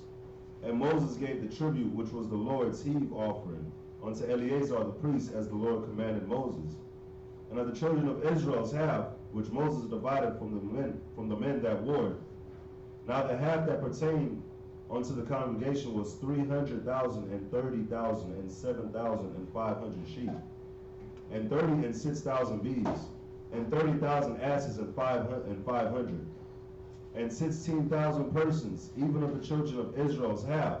Moses took one portion of 50, both of man and of beast, and gave them unto the Levites, which kept the charge of the tabernacle of the Lord, as the Lord commanded Moses.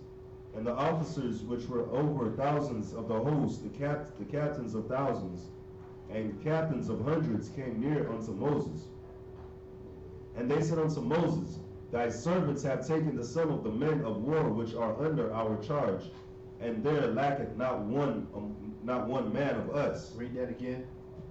And they said unto Moses, Thy servants have taken the sum of the men of war which are under our charge, and there lacketh not one man of us. And no one is lacking. No one is lacking. Everybody is covered. Read. Verse 50. We have therefore brought an oblation for the Lord, what every man hath gotten of jewels of gold. Are y'all? I'm about to do Coming to America. I'm about to do Sexy Chocolate. We have therefore brought an oblation unto the Lord, what every man hath gotten of what? Of jewels, of gold, chains, and bracelets, rings, earrings, and tablets, to make an atonement for our souls before the Lord. What did we get?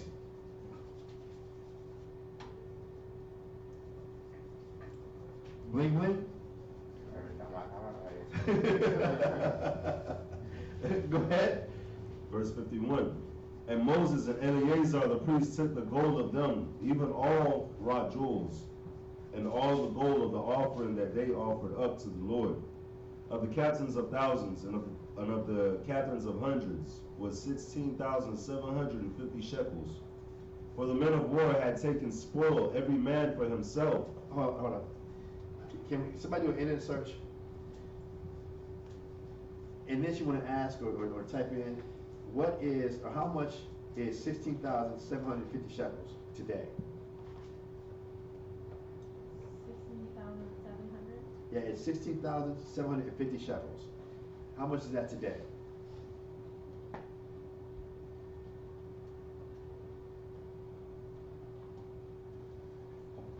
Or what is the equivalent?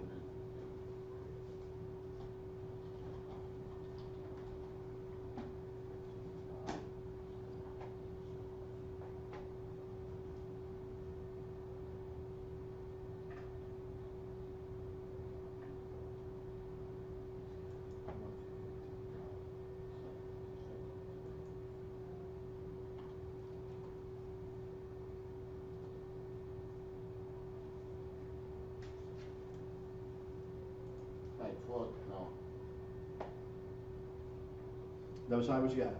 I mean, what it says in US dollars, you said 16,700? Yeah, 16,750 shekels. Well, it says that 16,700 is $4,353.05. That's what it says.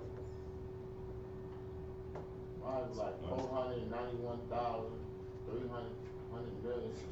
I must got wrong, but it said it's equaling up to 491 billion. 300. I don't even know how to read that.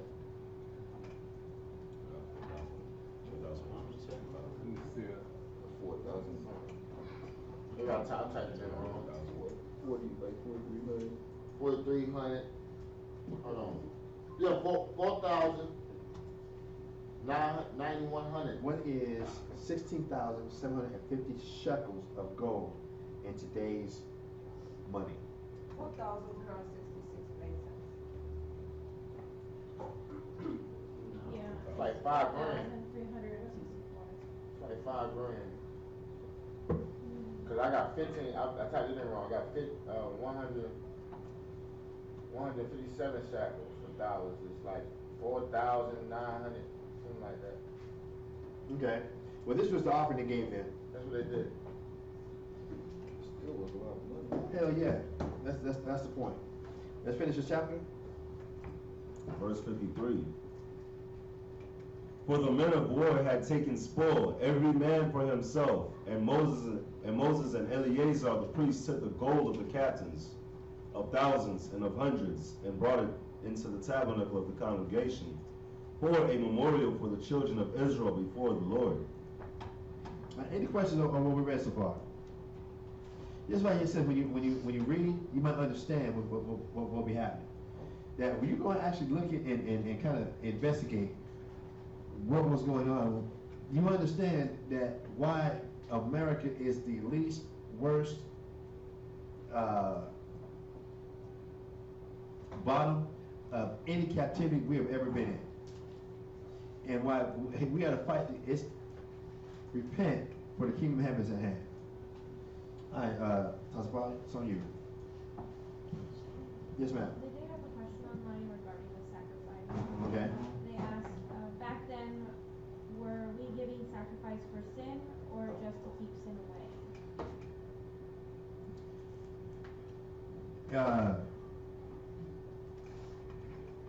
Well, it's both.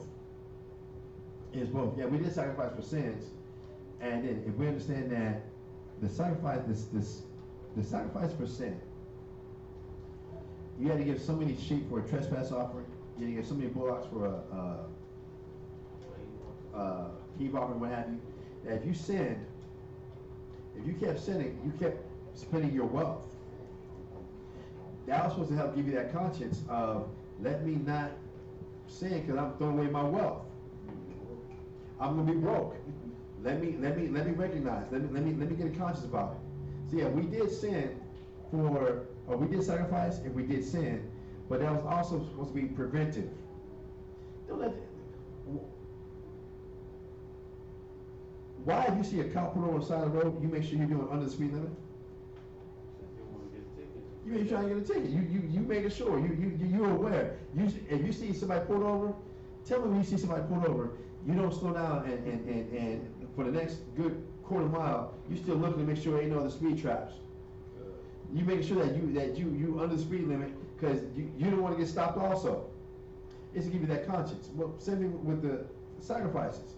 Let me go ahead and sacrifice. I did mess up, but now let this give me a conscience. What you got? Numbers 32. Okay, cool. So let me get a conscience. So it was for both. All right, it was for both. Numbers chapter 32 and verse 1. Now the children of Reuben and the children of Gad had a very great multitude of cattle. And when they saw the land of Jasher and the land of Gilead, that behold, the place was a place for cattle. The children of Gad and the children of Reuben came and spake unto Moses and to Eleazar the priest and unto the princesses of the congregation, saying, Atharoth and Dibon and Jasher and Nimrah and his Heshbon and Elilah and Sheban and Nebo and Beon, even the country which the Lord smote before the congregation of Israel, is a land full of cattle. I'm sorry, let me interject real quick. Okay, throughout Gazaki, I'm understanding the question. It says, Shabbat Shalom, because we are giving sacrifices just for the daily sins, or was it to keep sin away through protection of the Most High? Referring to the offerings throughout the book of Numbers, that's from online. Now I understand the question a little bit better. The daily sacrifices that we gave, that was the daily sacrifices. That wasn't for sin. The daily sacrifice that we gave was to thank the Most High for how much He had blessed us with. So let me go ahead and just give this back. Because you've given me so much, the least I can do is just go ahead and give this back. That was the daily sacrifice. Now you had different sacrifices that were just for sin that had nothing to do with the daily sacrifice. The daily sacrifice was just, I'm giving back because you've given me so much. Thank you. Here, I've got so much, I can give this back. But now, when we had to do a sin offering for a specific sin, then you had to give those offerings for a specific sin.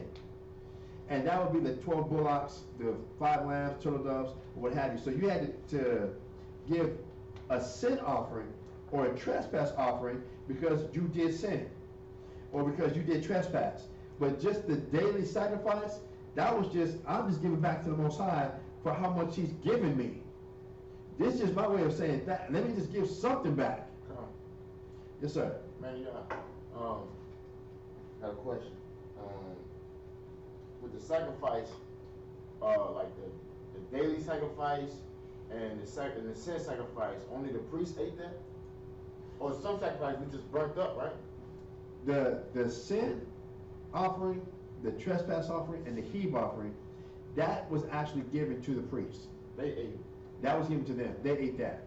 That was for them. You sinned or whatever, now somebody's got to come and work for what you was doing, they gonna eat also. They gonna benefit because they don't have a chance to go ahead and do this, whatever. They not. So the sin offering, there were several offerings that were given to the priests. The daily offering, that was just given to the Most High. That was got burnt up. That's giving to the Most High just for the daily Father, thank you. It's almost like the concept of got money to burn. I got so much. Does that go along with the free will offering? Right, and then you have a free will offering. Free will offering, I had to go back and restudy it to make sure, but I believe the free will offering was also given to the priest also. Just looking out. I didn't give the daily sacrifice, done. I didn't sin today, so I didn't give no sin offering. I didn't give no trespass offering. I didn't give no heave offering. You know, here's a free will offering. Y'all take that, because y'all here grinding, you work on. I support black business. Yeah,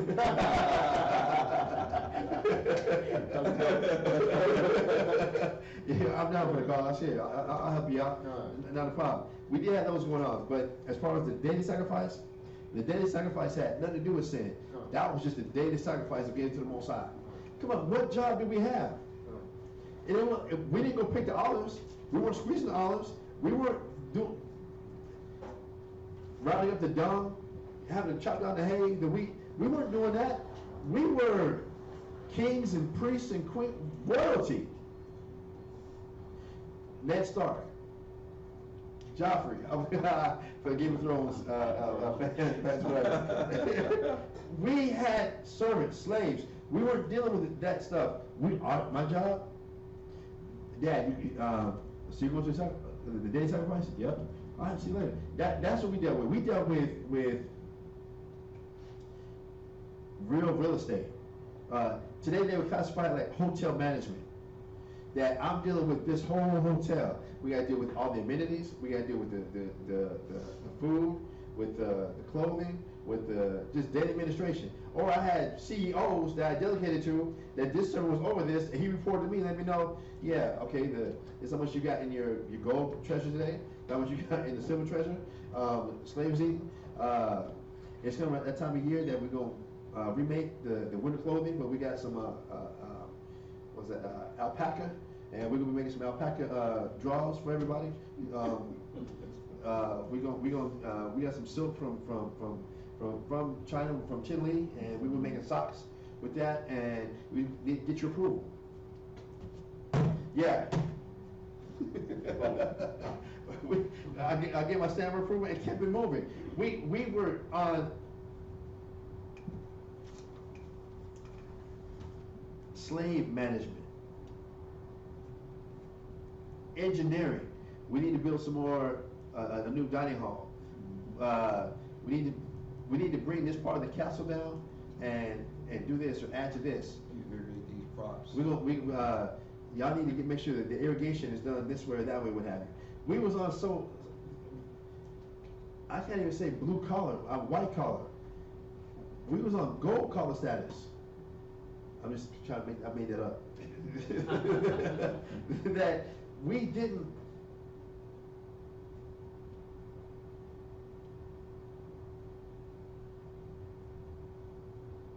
It's almost like on some like Lindsay Lohan, Paris Hilton. You didn't do nothing to earn any of your wealth, and you was a celebrity just because you had money. So what do? You don't have to work. You don't work. You just enjoy the fruit of what the Most High gives you every day. Every day. So what you saying, like, is we were shot callers? Yes. Yes. That's how. Yes. Yeah. How we live today is not living. So I want to make sure, because I hit me with the question, make sure I understood where it was coming from. So I just want to interject with that. Go ahead and continue to read what he was reading at. Numbers chapter 32 and verse 4.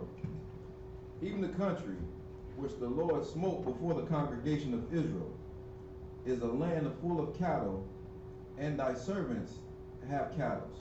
Wherefore, said they, if we found grace in thy sight, let this land be given unto thy servants for possession, and bring us not over Jordan.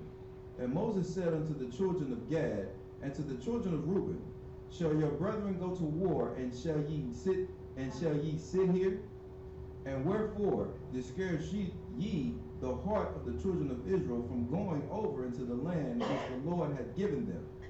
Thus did your fathers, when I sent them from Kadesh Barnea, to see the land. For when they went up unto the valley of Ishkar and saw the land, they discouraged the heart of the children of Israel, that they should not go into the land which the Lord had given them. And the Lord's anger was kindled the same time, and he sware, saying, Surely none of the men that came up out of Egypt from 20 years old and upward shall see the land which I swear unto Abraham, unto Isaac, and unto Jacob, because they have not wholly followed me, save Caleb the son of Jeshunit, and the Kenizzite, and Joshua the son of Nun, for they have wholly followed the Lord. And the Lord's anger was kindled against Israel, and he made them wander in the wilderness 40 years, until all the generation that had done evil in the sight of the Lord was consumed. And behold, ye are risen up in your father's stead, an increase of sinful men, to augment yet the fierce anger of the Lord towards Israel.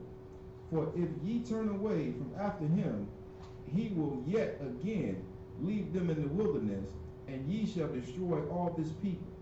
And they came near unto him, and said, We build sheepfolds here for our cattle, and cities for our little ones. But we ourselves will go ready on before the children of Israel until we have brought them unto their place. And our little ones shall dwell in the fenced cities because of the inhabitants of the land. We will not return unto our houses until the children of Israel have inherited every man his inheritance. For we will not inherit with them on yonder side Jordan, or forward, because our inheritance is fallen unto us on this side Jordan eastward. And Moses said unto them, If ye will do this thing, if ye will go on before the Lord to war, and will go all of you armed over Jordan before the Lord, until he had driven out his enemies from before him, and the land be subdued before the Lord, then afterwards ye shall return, and be guiltless before the Lord, and before Israel. And this land shall be your possessions before the Lord. But if ye will not do so, behold, ye have sinned against the Lord, and be sure your sin will find you out. Build ye cities for your little ones, and folds for your sheep, and do that which had proceeded out of your mouth. And the children of Gad and the children of Reuben spake unto Moses, saying, Thy servant will do as my Lord commanded. Our little ones, our wives, our flocks, and all our cattle shall be there in the cities of Gilead. But thy servants will pass over, every man armed for war, before the Lord to battle, as my Lord said. So concerning them Moses commanded Eleazar the priest, and Joshua the son of Nun, and the chief fathers of the tribes of the children of Israel. And Moses said unto them, If the children of Gad and the children of Reuben will pass with you over Jordan, every man armed to battle, before the Lord, and the land shall be subdued before you, then ye shall give them the land of Gilead for a possession. But if they will not pass over with you armed, they shall have possession among you in the land of Canaan. And the children of Gad and the children of Reuben answered, saying, As the Lord has said unto thy servants, so will we do. We will pass over armed before the Lord into the land of Canaan, that the possession of our inheritance on this side Jordan may be ours.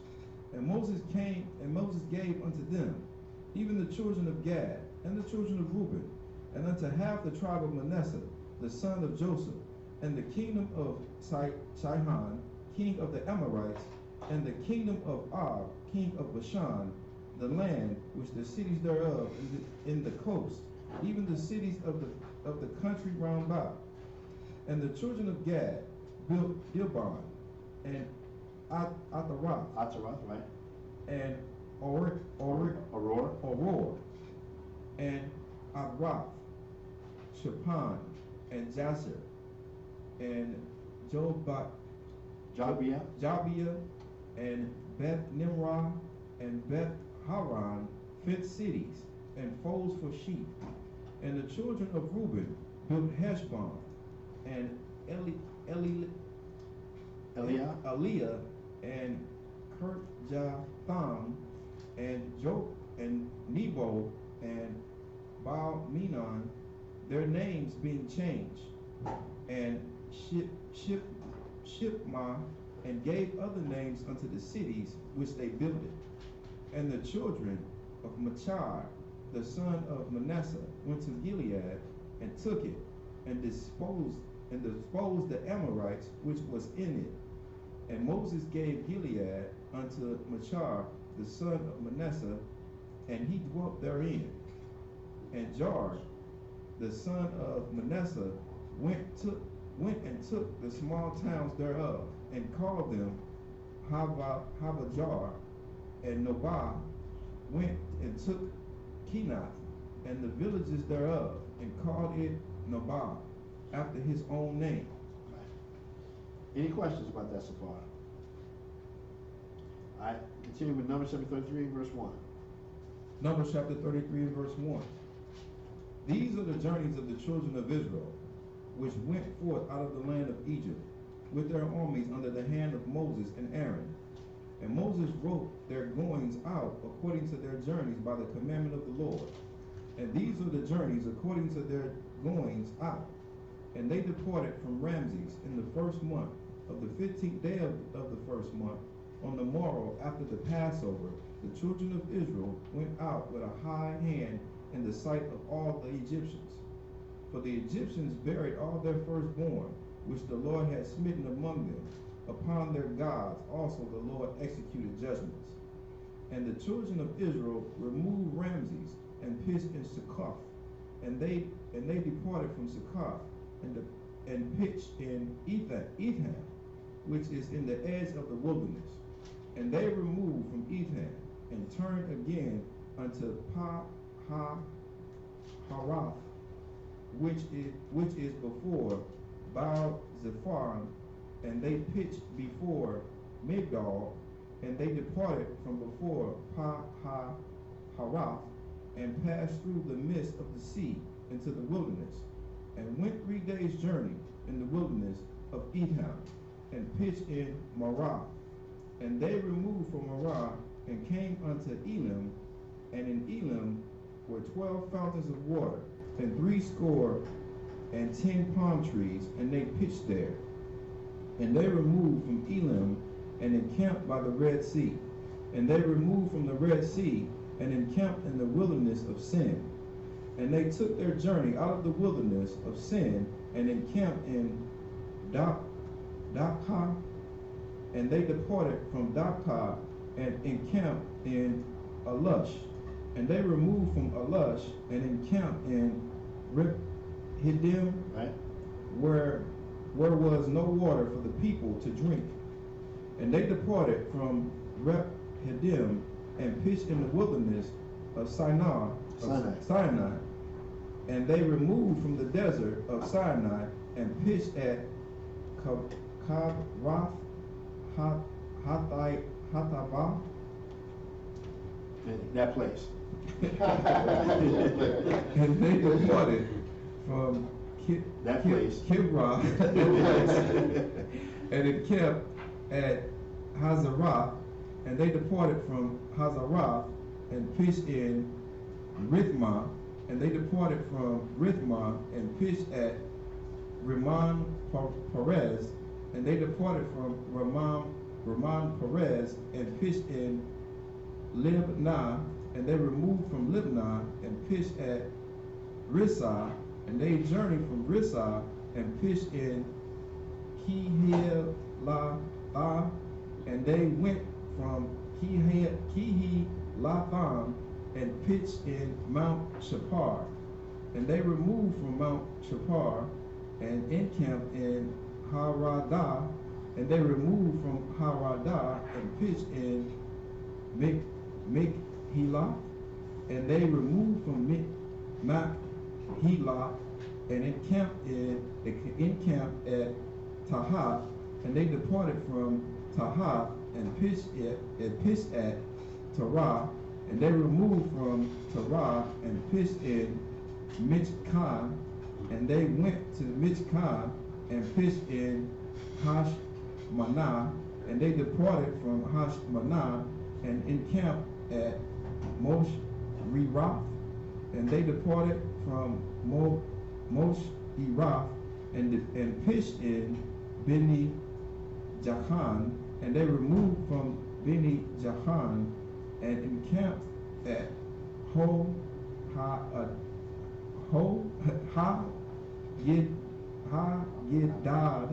and they went from Ha-Gidad and pitched in Jothbatha, and they removed from Jothbatha and encamped at Harnah, and they departed from Ibranah and encamped at Izgandabar, and they removed from Izgandabar and pitched in the wilderness of Zin, which is Kadesh, and they removed from Kadesh and pitched in Mount Hor in the edge of the land of Edom. And Aaron the priest went up into the Mount Hor at the commandment of the Lord and died there. In the 14th year after the 40th year after the children of Israel were come out of the land of Egypt, in the first day of the 5th month, and Aaron was 112 and 30 years old when he died in Mount Hor. He was how old? And Aaron was 120 and 3 years old when he died in Mount Hor. So let's do a little math. So, how old was Aaron when he came out of Egypt? 83. All right, so we take 123 and minus 40, we got what? 83. So he was 83 years old when he came out of Egypt. That means he was 43 years old when Moses left Egypt. We know Moses left Egypt at what age? At 40, right?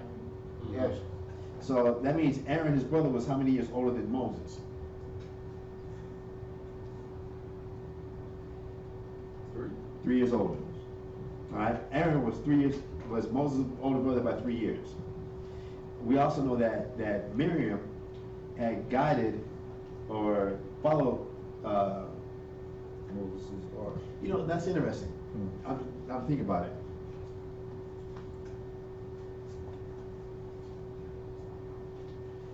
They didn't put Aaron in the ark. And he was the oldest. No, he could have been the oldest. How he the oldest and Miriam followed the ark to the to Pharaoh's daughter. So Miriam had to be the oldest. Then Aaron, then Moses. Moses was the youngest. Moses was the youngest.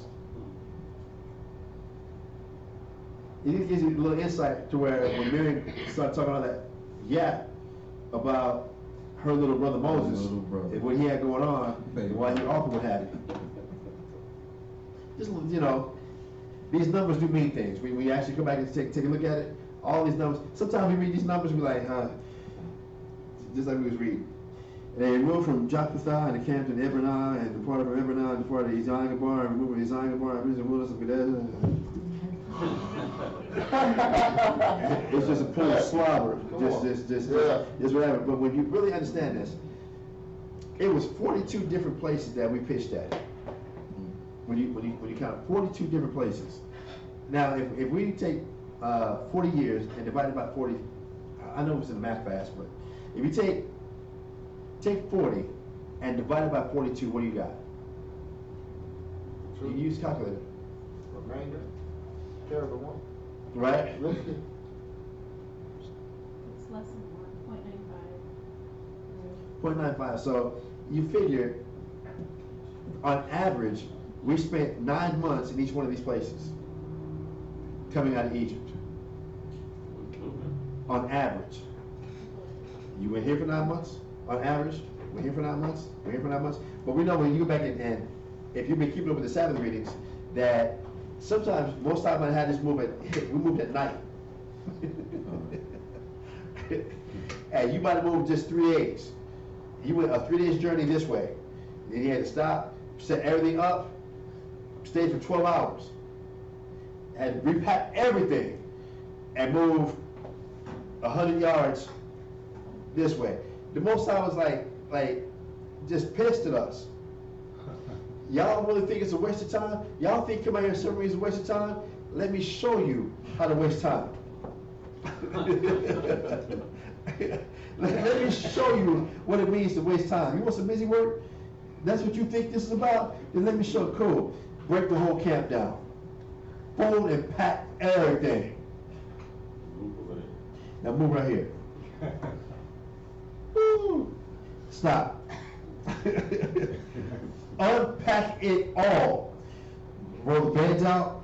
Roll the pillows out. Unpack everything. Roll the service out. Right, exactly. Put the tabernacle. Bring it down. Put all the lights out. Get everything collected. Get ready to move. All right, move over here. Set everything up. And y'all gonna keep doing this until each one of y'all drops dead. Man, y'all ain't nothing to play with, bro. Ain't nothing to play You with. mean like from old age or? Yeah. Old age. Or if y'all got rebellious with Nathan Corey, the earth will swallow some of y'all niggas up. Y'all still complaining? All right, cool. Y'all ain't got no meat? Cool. Eat this quail. Now we're gonna quail explode in your head, explode in your belly. Kill you that way. Others, all right, y'all just want to complain. All right, cool. I'm gonna send these fiery serpents come bite y'all. Y'all gonna drop dead. One way or another. One way or another. Since you really got it in your mind that I about y'all here to kill you, as a man thinking, so is he. The young niggas gonna drop dead. Cool. I ain't got a problem. Oh, y'all gonna come against Moses? Oh, he's a tyrant? You gonna get your own happiness and sleep with this woman, sleep with that woman, and then we'll keep going, oh, okay, man, all right, cool. Kill the niggas too. How much time do y'all got to waste? Y'all be, I'm God. I'll live forever. I'm on my side. The time is on my side. Yes, it is. Y'all look, y'all ain't gonna make, y'all worry about your kids, I'll make sure y'all kids make it, but y'all gonna die. I had like visions of movie Life. Remember as Eddie and Martin Luther being older? Well, they go Big Little. We going up to the top of the hill. You know what I'm saying? Y'all busting young people on top the upper room.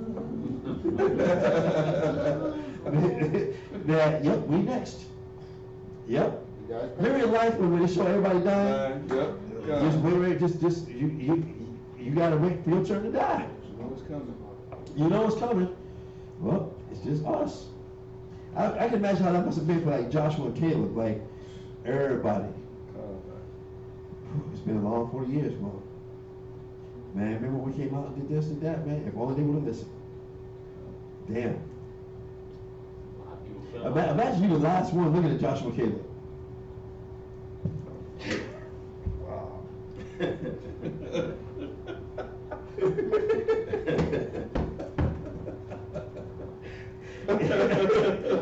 And you Joshua Caleb just kind of looking at him, just waiting. Any day. Any one of these days, you know you gone. It might be your last one. Right. You got your parents in order? You say goodbye to your mom? You say I got your mom with your kids? Because you know, hey, you the last one.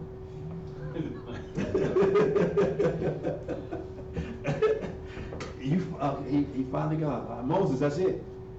Damn, Moses. You the last one now. Damn, Moses.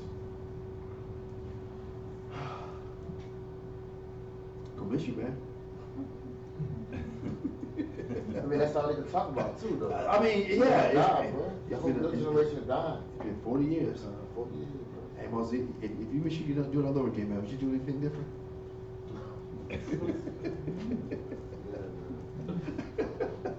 What else could you talk about?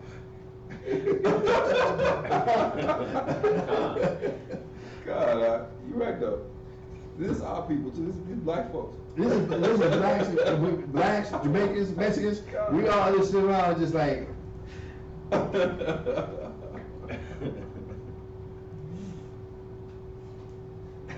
Let's finish reading. Numbers chapter 33 and verse 39. And Aaron was 123 years old when he died at Mount Hor. And the king Arad the Canaanite, which dwelt in the south in the land of Canaan, heard of the coming of the children of Israel, and they departed from Mount Hor and pitched in Zalmanah, and they departed from Zalmanah and pitched in Punan, and they departed from Punan and pitched in Obath, and they departed from Obath and pitched in Ijeburim in the border of Moab, and they departed from Aim and pitched in Dabangad, and they removed from Dabangad and encamped in Alman Diblatham, and they removed from Alman Diblatham and pitched in the mountains of Abarim before Nebo. And they departed from the mountains of Abarim and pitched in the plains of Moab by Jordan near Jericho. And they pitched by Jordan from Beth Jeshimoth even unto Abel Shittim in the plains of Moab. And the Lord spake unto Moses in the plains of Moab by Jordan near Jericho, saying, Speak unto the children of Israel, and say unto them, When ye are passed over Jordan into the land of Canaan, then ye shall drive out all the inhabitants of the land from before you, and destroy all their pitchers, and destroy what? All their pitchers. So what did they have? Like, they got this thing like we were just a bunch of cavemen. That you in the caves, they would be cave drawings about 8 men chasing a woolly behemoth or chasing a deer. What did we have in these castles and in these houses that we took over? Pitchers. We had pictures. They want to just give like Esau, just everything started with him. Art, fashion, whatever. No, we came in, took houses, and they had pictures up. So guess what we did? We destroyed them also. This whole thing that we were just a barbarian people. Yeah, barbarian. Nobody people that it started with him. That art didn't start until Michelangelo. Come on. No. Yes, sir. You go back to the picture part, it's kind of like lost me Read it. Verse 52. Read it. Then ye shall drive out all the inhabitants of the land from before you, and destroy all their pitchers. So what did people make? So they had frames. They had art. They had pictures. It wasn't just stuff on the cave wall. I want to try to destroy this image that we were just so barbaric. That's the perfect word. Right. Good story. Yes, sir. So what did they use to draw the picture? I mean, like, was it like some type of dyes or what? It had been. Like from berries and stuff like that? It doesn't say, but I imagine it had to be something. No different. A lot of things that whatever you use paint today, whatever it was made to make it. Same thing then. It was art. Go ahead. Verse 52, the rest of it. And destroy all their molten images, and quite pluck down all their high places. And ye shall dispose the inhabitants of the land, and dwell therein. For I have given you the land to possess it. And ye shall divide the land by lot for an inheritance among your families. And to the more ye shall give the more inheritance, and to the fewer ye shall give the less inheritance. Every man's inheritance shall be in the place where his lot falleth, according to the tribes of your fathers ye shall inherit. But if ye will not drive out the inhabitants of the land from before you, then it shall come to pass that those which ye let remain of them shall be pricks in your eyes, and thorns in your sides, and shall vex you in the land wherein ye dwell. Moreover, it shall come to pass that I shall do unto you as thou do unto them. Why did he get that warning? Why did the Most High get that warning to Israel? Yes, sir. Because earlier they let some people live. Right. Exactly. Y'all better not let them live. If so, they gonna get you. They gonna get you. Then I'm gonna do to you what you supposed to do to them. Again, that older brother, that uncle, that cousin, you got your ass whooped. You go back and fight them. You better go back there and win, or I'm gonna get you worse. Reading on. Numbers chapter 34, starting verse 1. Numbers chapter 34, verse 1.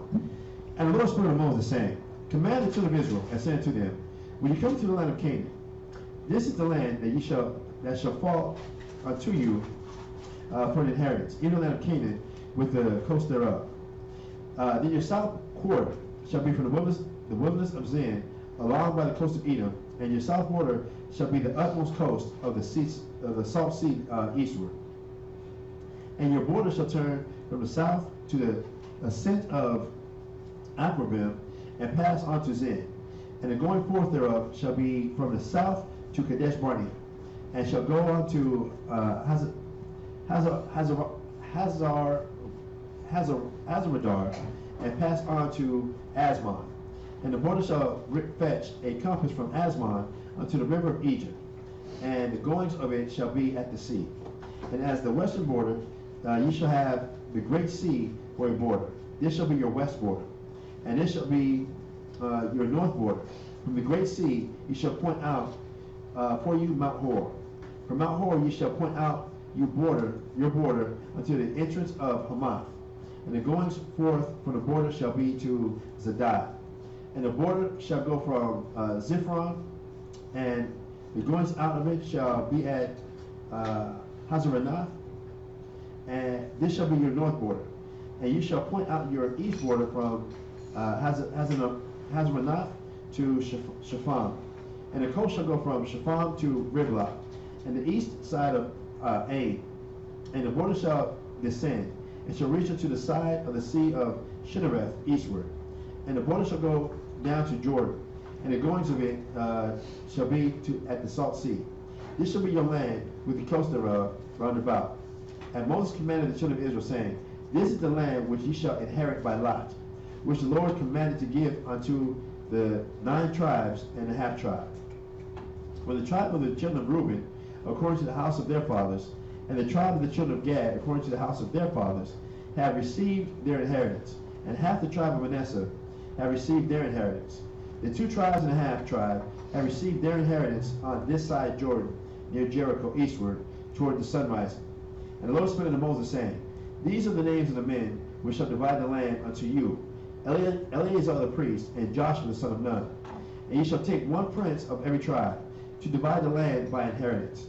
And the names of the men are these: For the tribe of Judah, Caleb, the son of Jephunneh.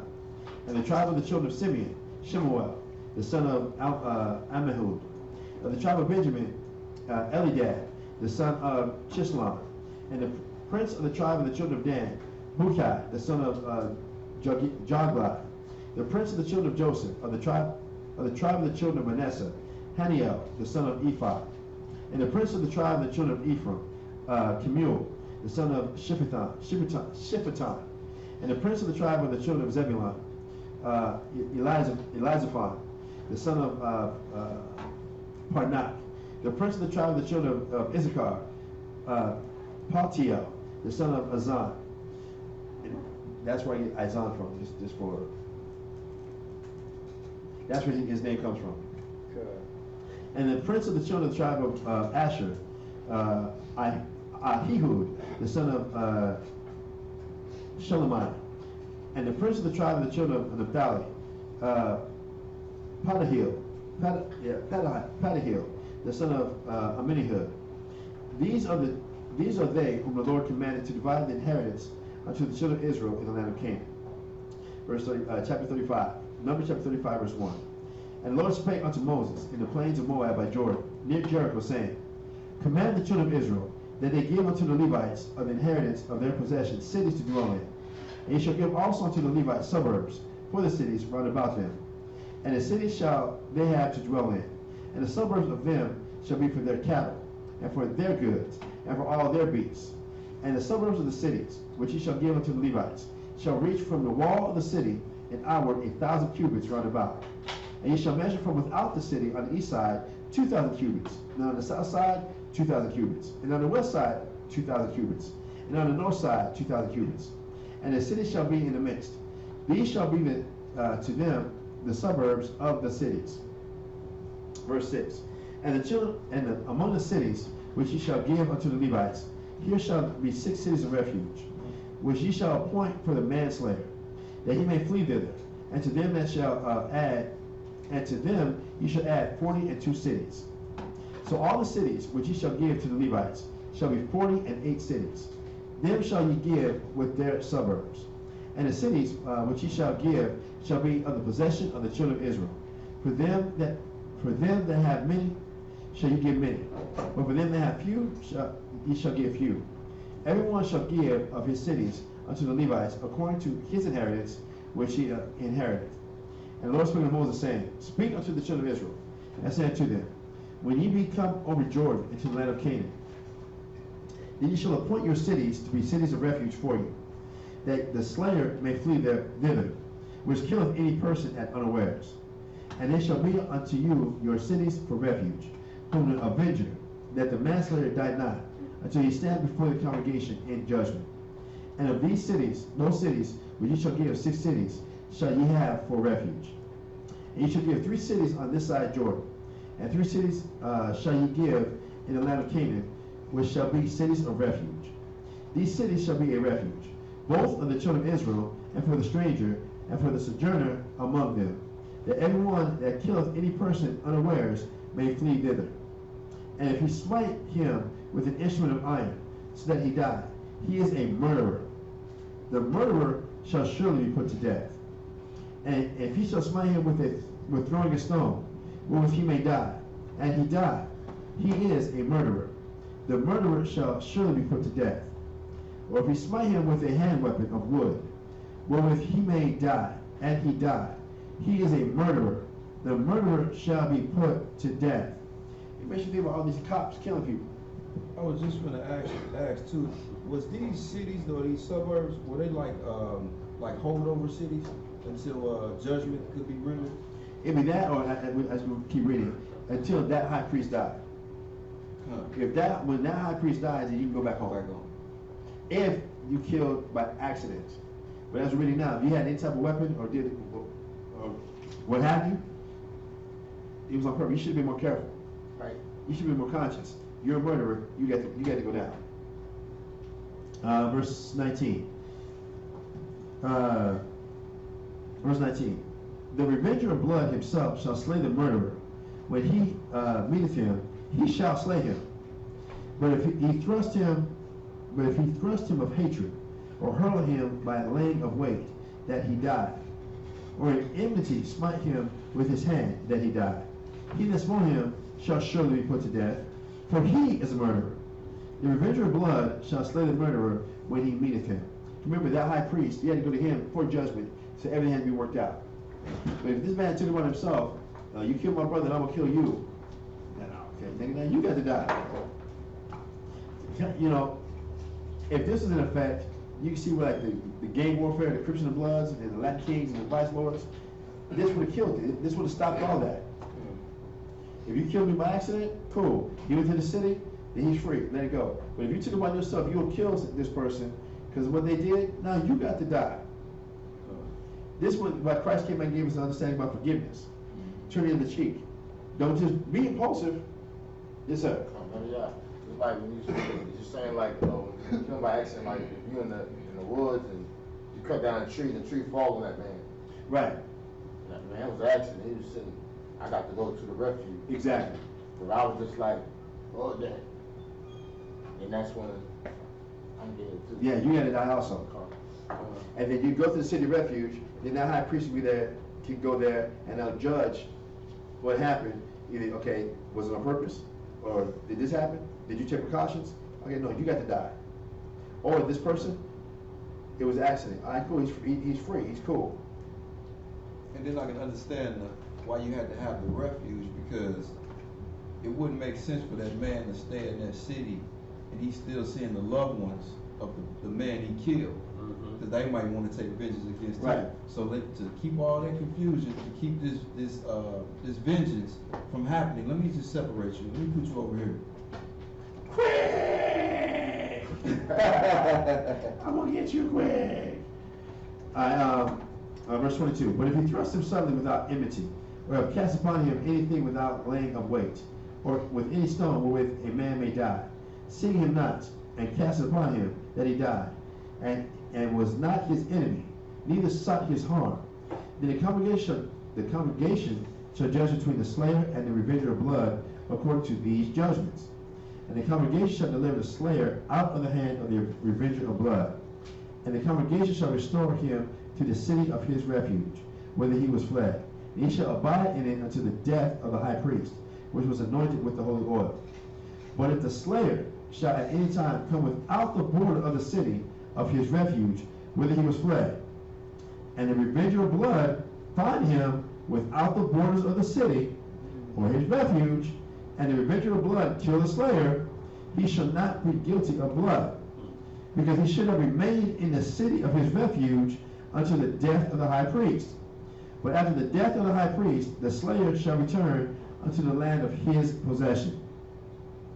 So these things shall be for a statute of judgment unto you throughout your generations in all your dwellings.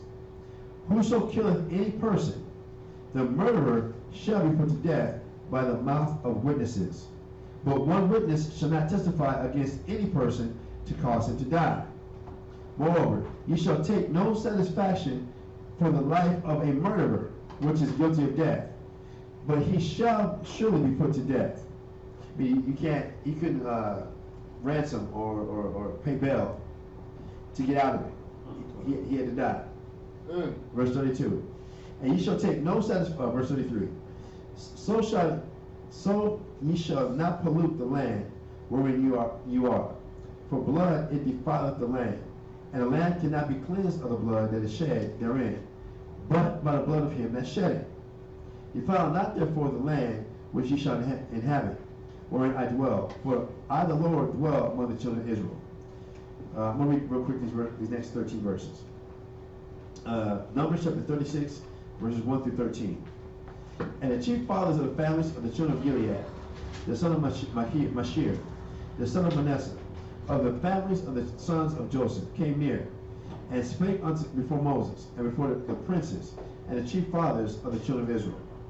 And they said, the Lord commanded my Lord to give the land for an inheritance by lot to the children of Israel. And my Lord was commanded by the Lord to give the inheritance of Zelophehad, our brother, unto his daughters. And if they be married to any of the sons of the other tribes of the children of Israel, then shall their inheritance be taken from the inheritance of our fathers, and shall be put into the inheritance of the tribe whereunto they are received. So shall it be taken from the lot of our inheritance. And when the jubilee of the children of Israel shall be, then shall their inheritance be put into the inheritance of the tribe whereunto they are received. So shall their inheritance be taken away from the inheritance of the tribe of our fathers. And Moses commanded the children of Israel, according to the word of the Lord, saying, the tribe of the sons of Joseph has said well. This is the thing which the Lord hath commanded concerning the daughters of Zelophehad, saying, let them marry to whom they think best. Only to the family of the tribe of their fathers shall they marry. So shall not the inheritance of the children of Israel remove from tribe to tribe.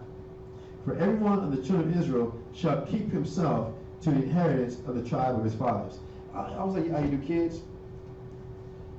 You play with yours, you play with his, and everybody got your own. You ain't got to touch his, you ain't going is, this is yours, this is yours. Verse 9, neither shall the inheritance remove from tribe to tribe to another, but every one of the tribes of the children of Israel shall keep himself to his own inheritance. Even as the Lord commanded Moses, so did the daughters of Zelophehad. For Malah, Tirzah, and Hoglah, and Milcah, and Noah, the daughters of Zelophehad, were married unto their father's brothers' sons, their cousins. And they were married into the families of the sons of Manasseh, the son of Joseph, and their inheritance remained in the tribe of the family of their father. These are the commandments and the judgments which the Lord commanded by the hand of Moses unto the children of Israel in the plains of Moab by Jordan near Jericho. Any questions about that part of the reading? Anything at all? Verse 9, I mean, why, what does the inheritance mean? It's the land. The land? Yeah. So that's what made all the difference? Yeah, I mean the land, like remember, yeah, the land of, we'll have Israelite maps, do we? In your Bible, in your Bibles, you guys have maps in your Bibles? Where it might have the division of the children of Israel? I got one. I need to use the restroom. Can you show that to me real quick? How each land, what it means by the inheritance? Do you understand? How Judah was given Judah, Right. whatever. Do you got a map in that book? Yeah.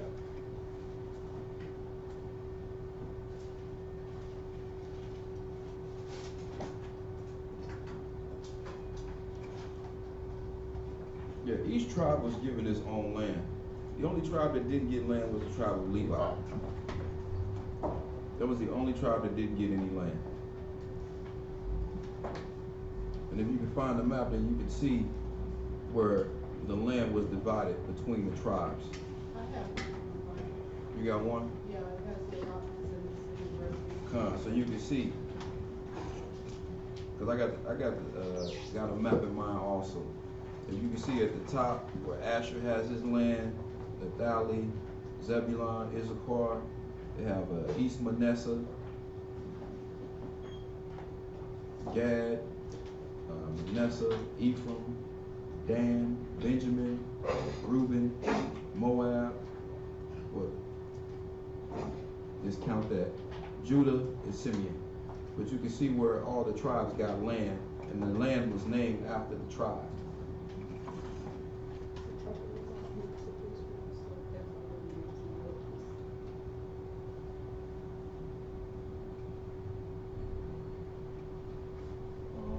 You see now? Yeah. That's the inheritance.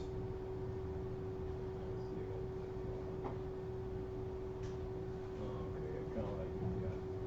Right. So when the Most High was saying, let the inheritance remain in that same tribe, that's to cut down confusion.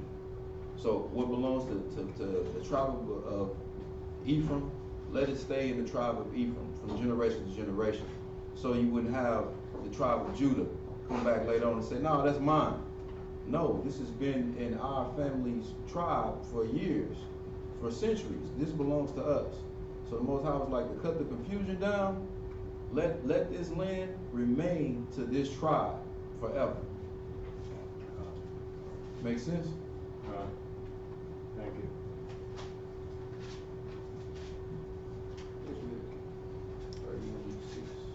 No, we finished with numbers, right?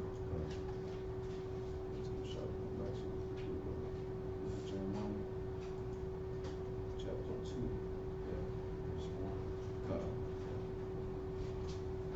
We're going to Jeremiah next, chapter 2.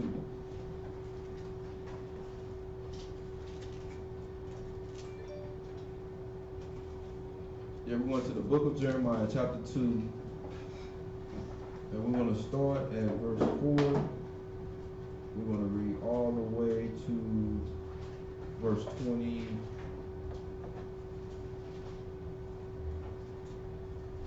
No, chapter 28. Yeah. We'll wait till Michelle come back from the bathroom. But we're going to the book of Jeremiah, chapter 2. We're going to start at verse 4, and we're going to read all the way to chapter 28 in the book of Jeremiah. Huh?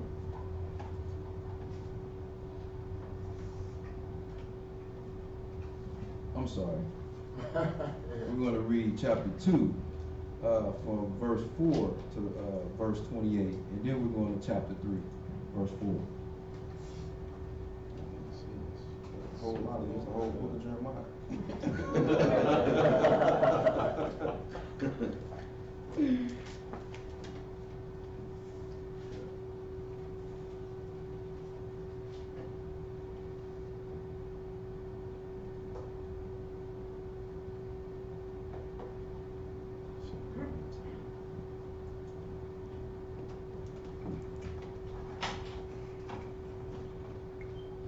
Let's not Rob read that.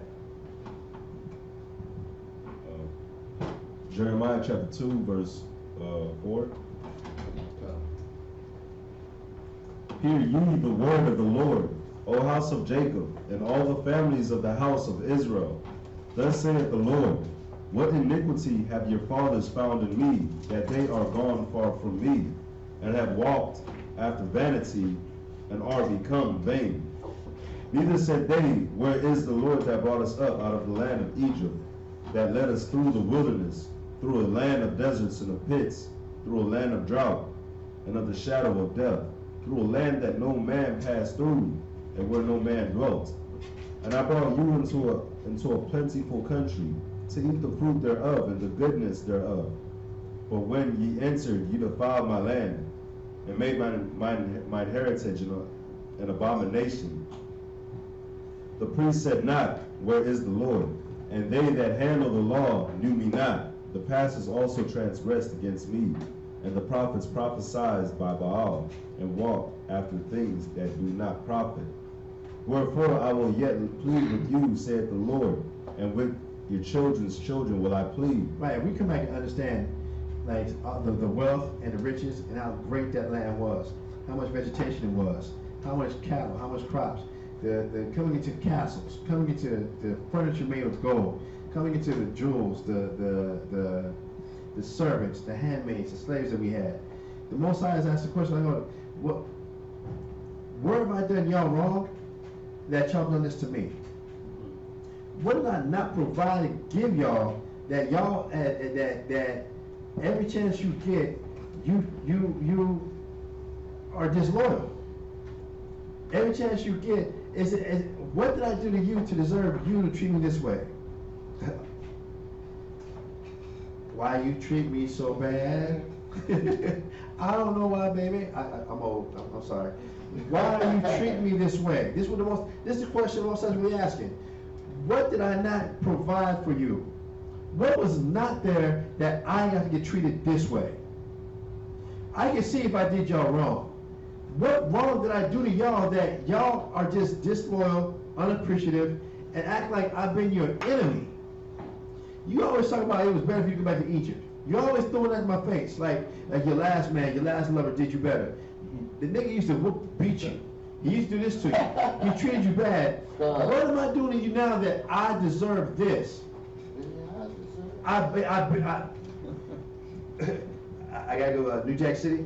When your crackhead mama, when you clipped the redneck mama was doing that still, huh? What you was doing that still, huh? Who was there? But this, I'm using that as the emotion that the Most High is like, why does Israel, why do we keep acting the way we acted? He wants to know, you tell me where I did y'all wrong. You tell me. Because I provided y'all everything. I did nothing but love y'all from the beginning. Now y'all scream out, you don't love me. I killed this for you. I killed for you. I destroyed for you. I brought you out of a bad place into a good place. And all I ask you to do, love me. All I ask you is, look, do it my way. Be there for me. But you have the nerve to talk about what wrong did the Most High do that he deserves to be treated this way? Stop being emotional. Stop just because no. Write it down. Let me know what wrong did I do to you that I get treated this way. So I've been cleaning your spirit up. I've been getting you ready. I've been giving you things that will get you closer to me. I'm always like a man. I could have picked anybody. I could have picked anybody, but I chose you. What did I do wrong? I put you in the best silks. Orange Juice Jones, right? I put you in the best silks. I put you in this. I did this for you. I was patient with you. I've been there for you. What have I done wrong that I get treated this way? This is where the Most High's coming from. Again, and when we come back and read Numbers, that we was reading, what was it, 900 billion olives? How much vegetation, what bill did you have to pay? What wasn't covered? Y'all were slaves in Egypt. Nobody wanted you. I came and picked you. I cleaned you up. I dressed you. I gave you the best. I killed people for you. What wrong have I done to you that now I deserve to be treated this way? That everybody else, every other God gets worship. Every other God gets honor. Every other God gets consideration. What about me? What about me? I'm just that, what evil have I done? I do all this for you, and then I just ask you to love? I just ask you to appreciate? When nobody else would do for you, I'm doing for you. That don't get no type of consideration. So how do you get that I'm unfair? What are you using the man? How is your life unfair? You've done nothing but benefited from being with me, but now it's just not fair? How do you come up with that? How do you add that up? Because I don't see it. I don't get it. This side of both sides is coming across right now. Let's finish reading. Verse 10. For pass over the isles of Shittim and see, and send unto Kedar, and consider diligently, and see if there be such a thing. Hath a nation changed their gods, which are yet no gods? Are Arabs still worshiping Allah? Yeah. Are East Indians still worshiping Krishna? Yeah. Is Moab still worshiping Buddha? Yeah. All of the nations still worshiping their God.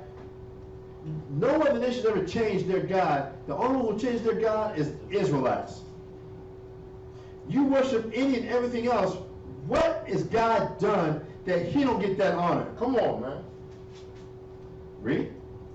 But my people have changed their glory for that which did not profit. Be astonished, O ye heavens, at this, and be horribly afraid. Be ye very desolate, saith the Lord. For my people have committed two evils. I can tell you what y'all done. Y'all can't name what I did y'all wrong, but I can straight tell you what you've done. Read. They have forsaken me, the fountain of living waters, and hewed them out cisterns, broken cisterns that can hold no water. Is Israel a servant? Is he a home-born slave? Why is he spoiled? If I was going to put this in today's terms, why is Israel ratchet? You ratchet. I'm trying to bring you up, but you want to stay ratchet. You want to stay low. Why? Read. Verse 15. The young lions roared upon him and yelled, and they made his land waste. His cities are burned without inhabitant. All the children of Naph and Tahpanhes have broken the crown of thy head. Hast thou not procured this unto thyself? Didn't you make this happen? Didn't you? Look, I did you all good. And then I was trying to warn y'all. Y'all want to worship all these other guys and they turned on you. But didn't you bring this upon yourself? I didn't do this. My plan for y'all was to have happiness. Come on. I brought you to paradise. Y'all decided it wasn't good enough for you to go follow other madness. Come on. Now when they turned against you, now you upset? Now you mad? That's being blamed to me? Read. In that thou hast forsaken the Lord thy God when he led thee by the way. And now what hast thou to do in the way of Egypt? To drink the waters of Sihor. Or what hast thou to do in the way of Assyria, to drink the waters of the river? Thine own wickedness shall correct thee. You put this on yourself. This we was reading about the vows, right? But when a daughter's in her father's house, or when a woman is married, and you made these vows, now the trouble come upon you. You put this on yourself. If you was following me, I never did no stupid stuff like that. But you got to be independent. You thought you saw something, and you thought something. The Lord spoke to you. Yeah, most times spoke to you, so you ain't follow that madness. You weren't following me. Your own wickedness now going to correct you. I've been your protector. I've been leading you all the way. But you want to do it your way. Now you're going through all these problems. You brought this on yourself. And that's not evil. That's not mean. I want somebody to love me for me. Me too. Me too. As far as the Most High talking. You want somebody to love you for you? The Most High say the same thing. I want somebody to love me for me. I am the Most High. I am the Most High. You want to be loved? So do I. You want to be appreciated for all you do? So do I. Why don't somebody consider what I've been through? So do I. I'm the Most High. Why don't you consider what I've been through for you? I'm the Most High. You got me out here looking like I'm a. Yeah, right. I was gonna say it rhymes with H. You got me out here. I could have picked Queens. I could pick anybody, but I picked your ratchet self. And you out here don't give a two shakes. But I gotta put up with this. While you still trying to decide if I'm worth loving, you gotta decide, is it worth you being here? You gotta decide, I gotta do some thinking. I need some time to myself to figure out, is this really gonna be good?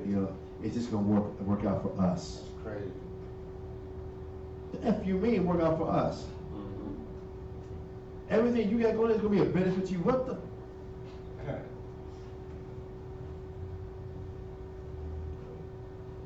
I'm coming from that place. Just add a little salt to this little mix right here. We be tripping. Remember, the Most High says that we're His wife. So that emotion is real. What are you looking for? What more? You can't be satisfied. Nothing I do is ever good enough for you. What is it now? What's your complaint now? What? Look, to the point, I'm gonna kill my son for you. I'm gonna destroy, I'm gonna torture, I'm gonna beat this nigga. I'm gonna make him bleed. What more do y'all niggas want? What else do I gotta do for you finally to get a heart? For you finally to get a conscience? For you finally to be about something? I'm gonna kill my son, my only nigga, I'm gonna kill him. I'm gonna listen to him beg and cry to me, don't make me go through this. Don't make me feel this. Don't make me go through this. They don't care. I'm gonna hear that. I'm gonna go through that. And I'm gonna whip him. I'm gonna beat him. I'm gonna crucify him. I'm gonna torture him. For y'all to still come and tell me I don't love you. You don't feel the love. This is why 2/3 of our people got to go. They got to. You got to go. I'm going to finish reading on. Verse 19. Thine own wickedness shall correct thee, and thy backslidings shall reprove thee. Know therefore and see that it is an evil thing and bitter that thou hast forsaken the Lord thy God, and that my fear is not in thee, saith the Lord God of hosts. You need to see that your life got messed up when you stopped following me in the first place. Come on, bring it out. When you figured you was smarter, you was more insightful, you was more spiritual, you was more up on it, you gotta see that that was your first mistake. That's when you really messed up. Why you laughing? I can't help but think about You know you effed up, right? Right. Verse 20.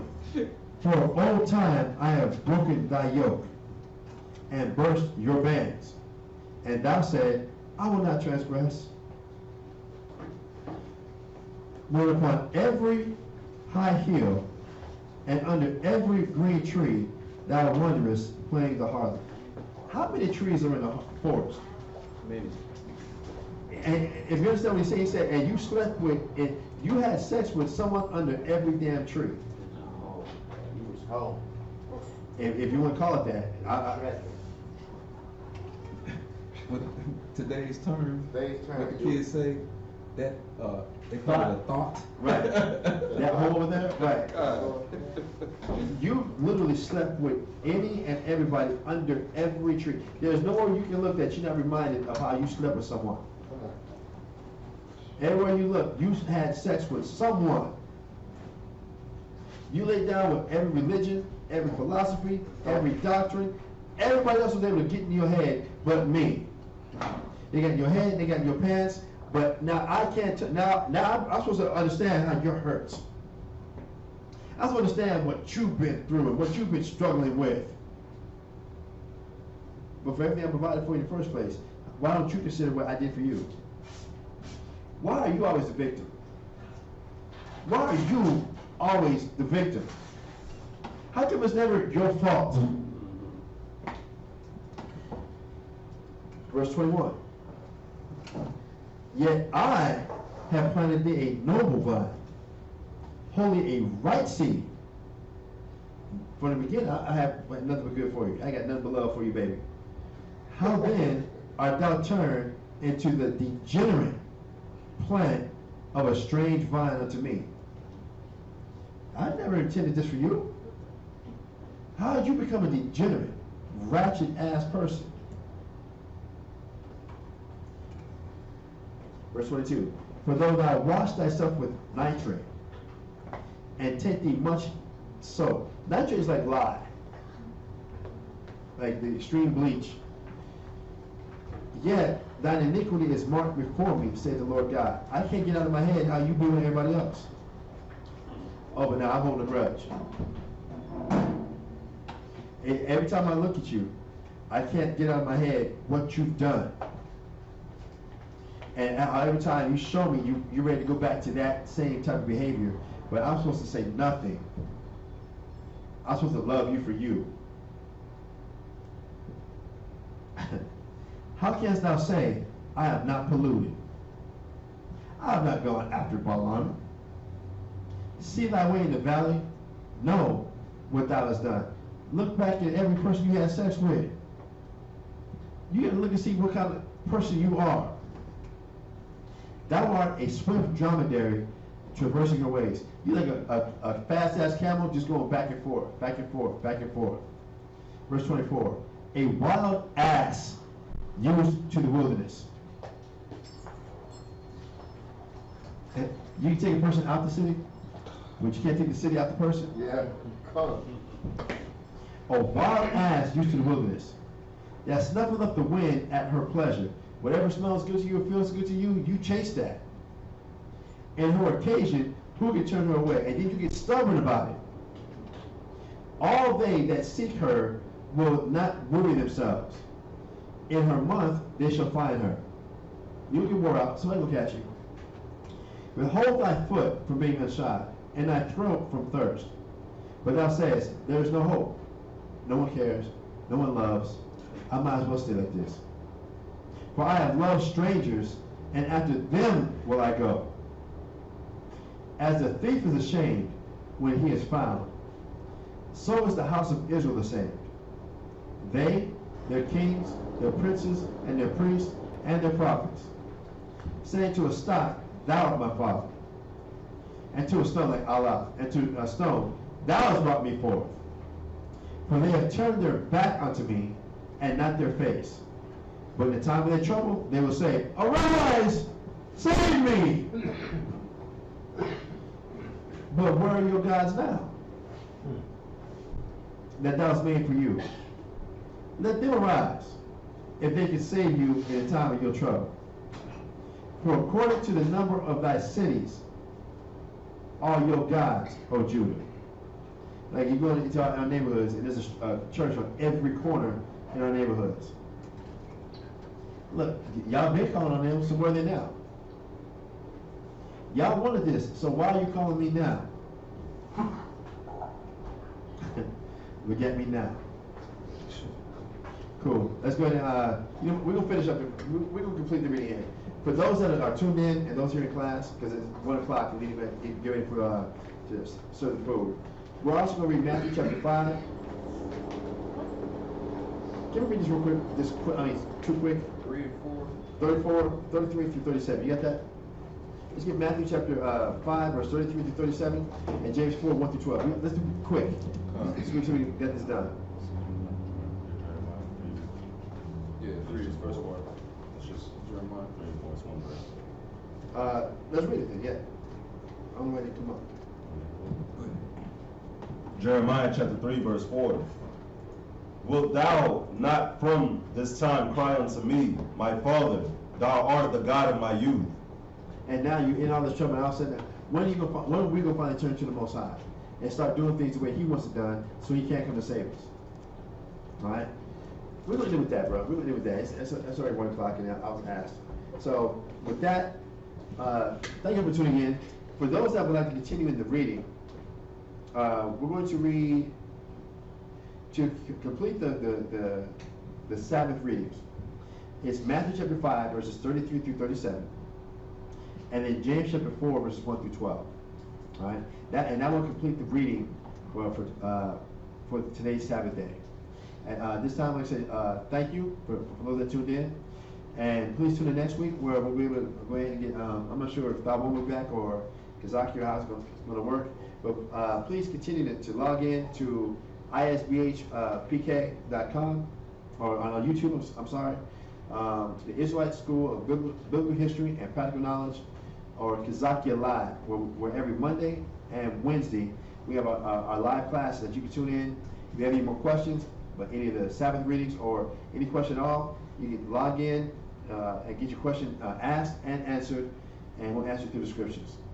So for the brothers out there in San Antonio, for the brothers here in Houston, the families here in Houston, the families in Baton Rouge, the families in Albuquerque, and to all Israel that are now scattered to the four corners of the earth, we would like to say shalom. Shalom. Shalom.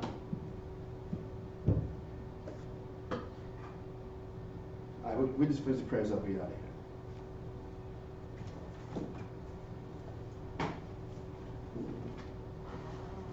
I imagine we'll find out.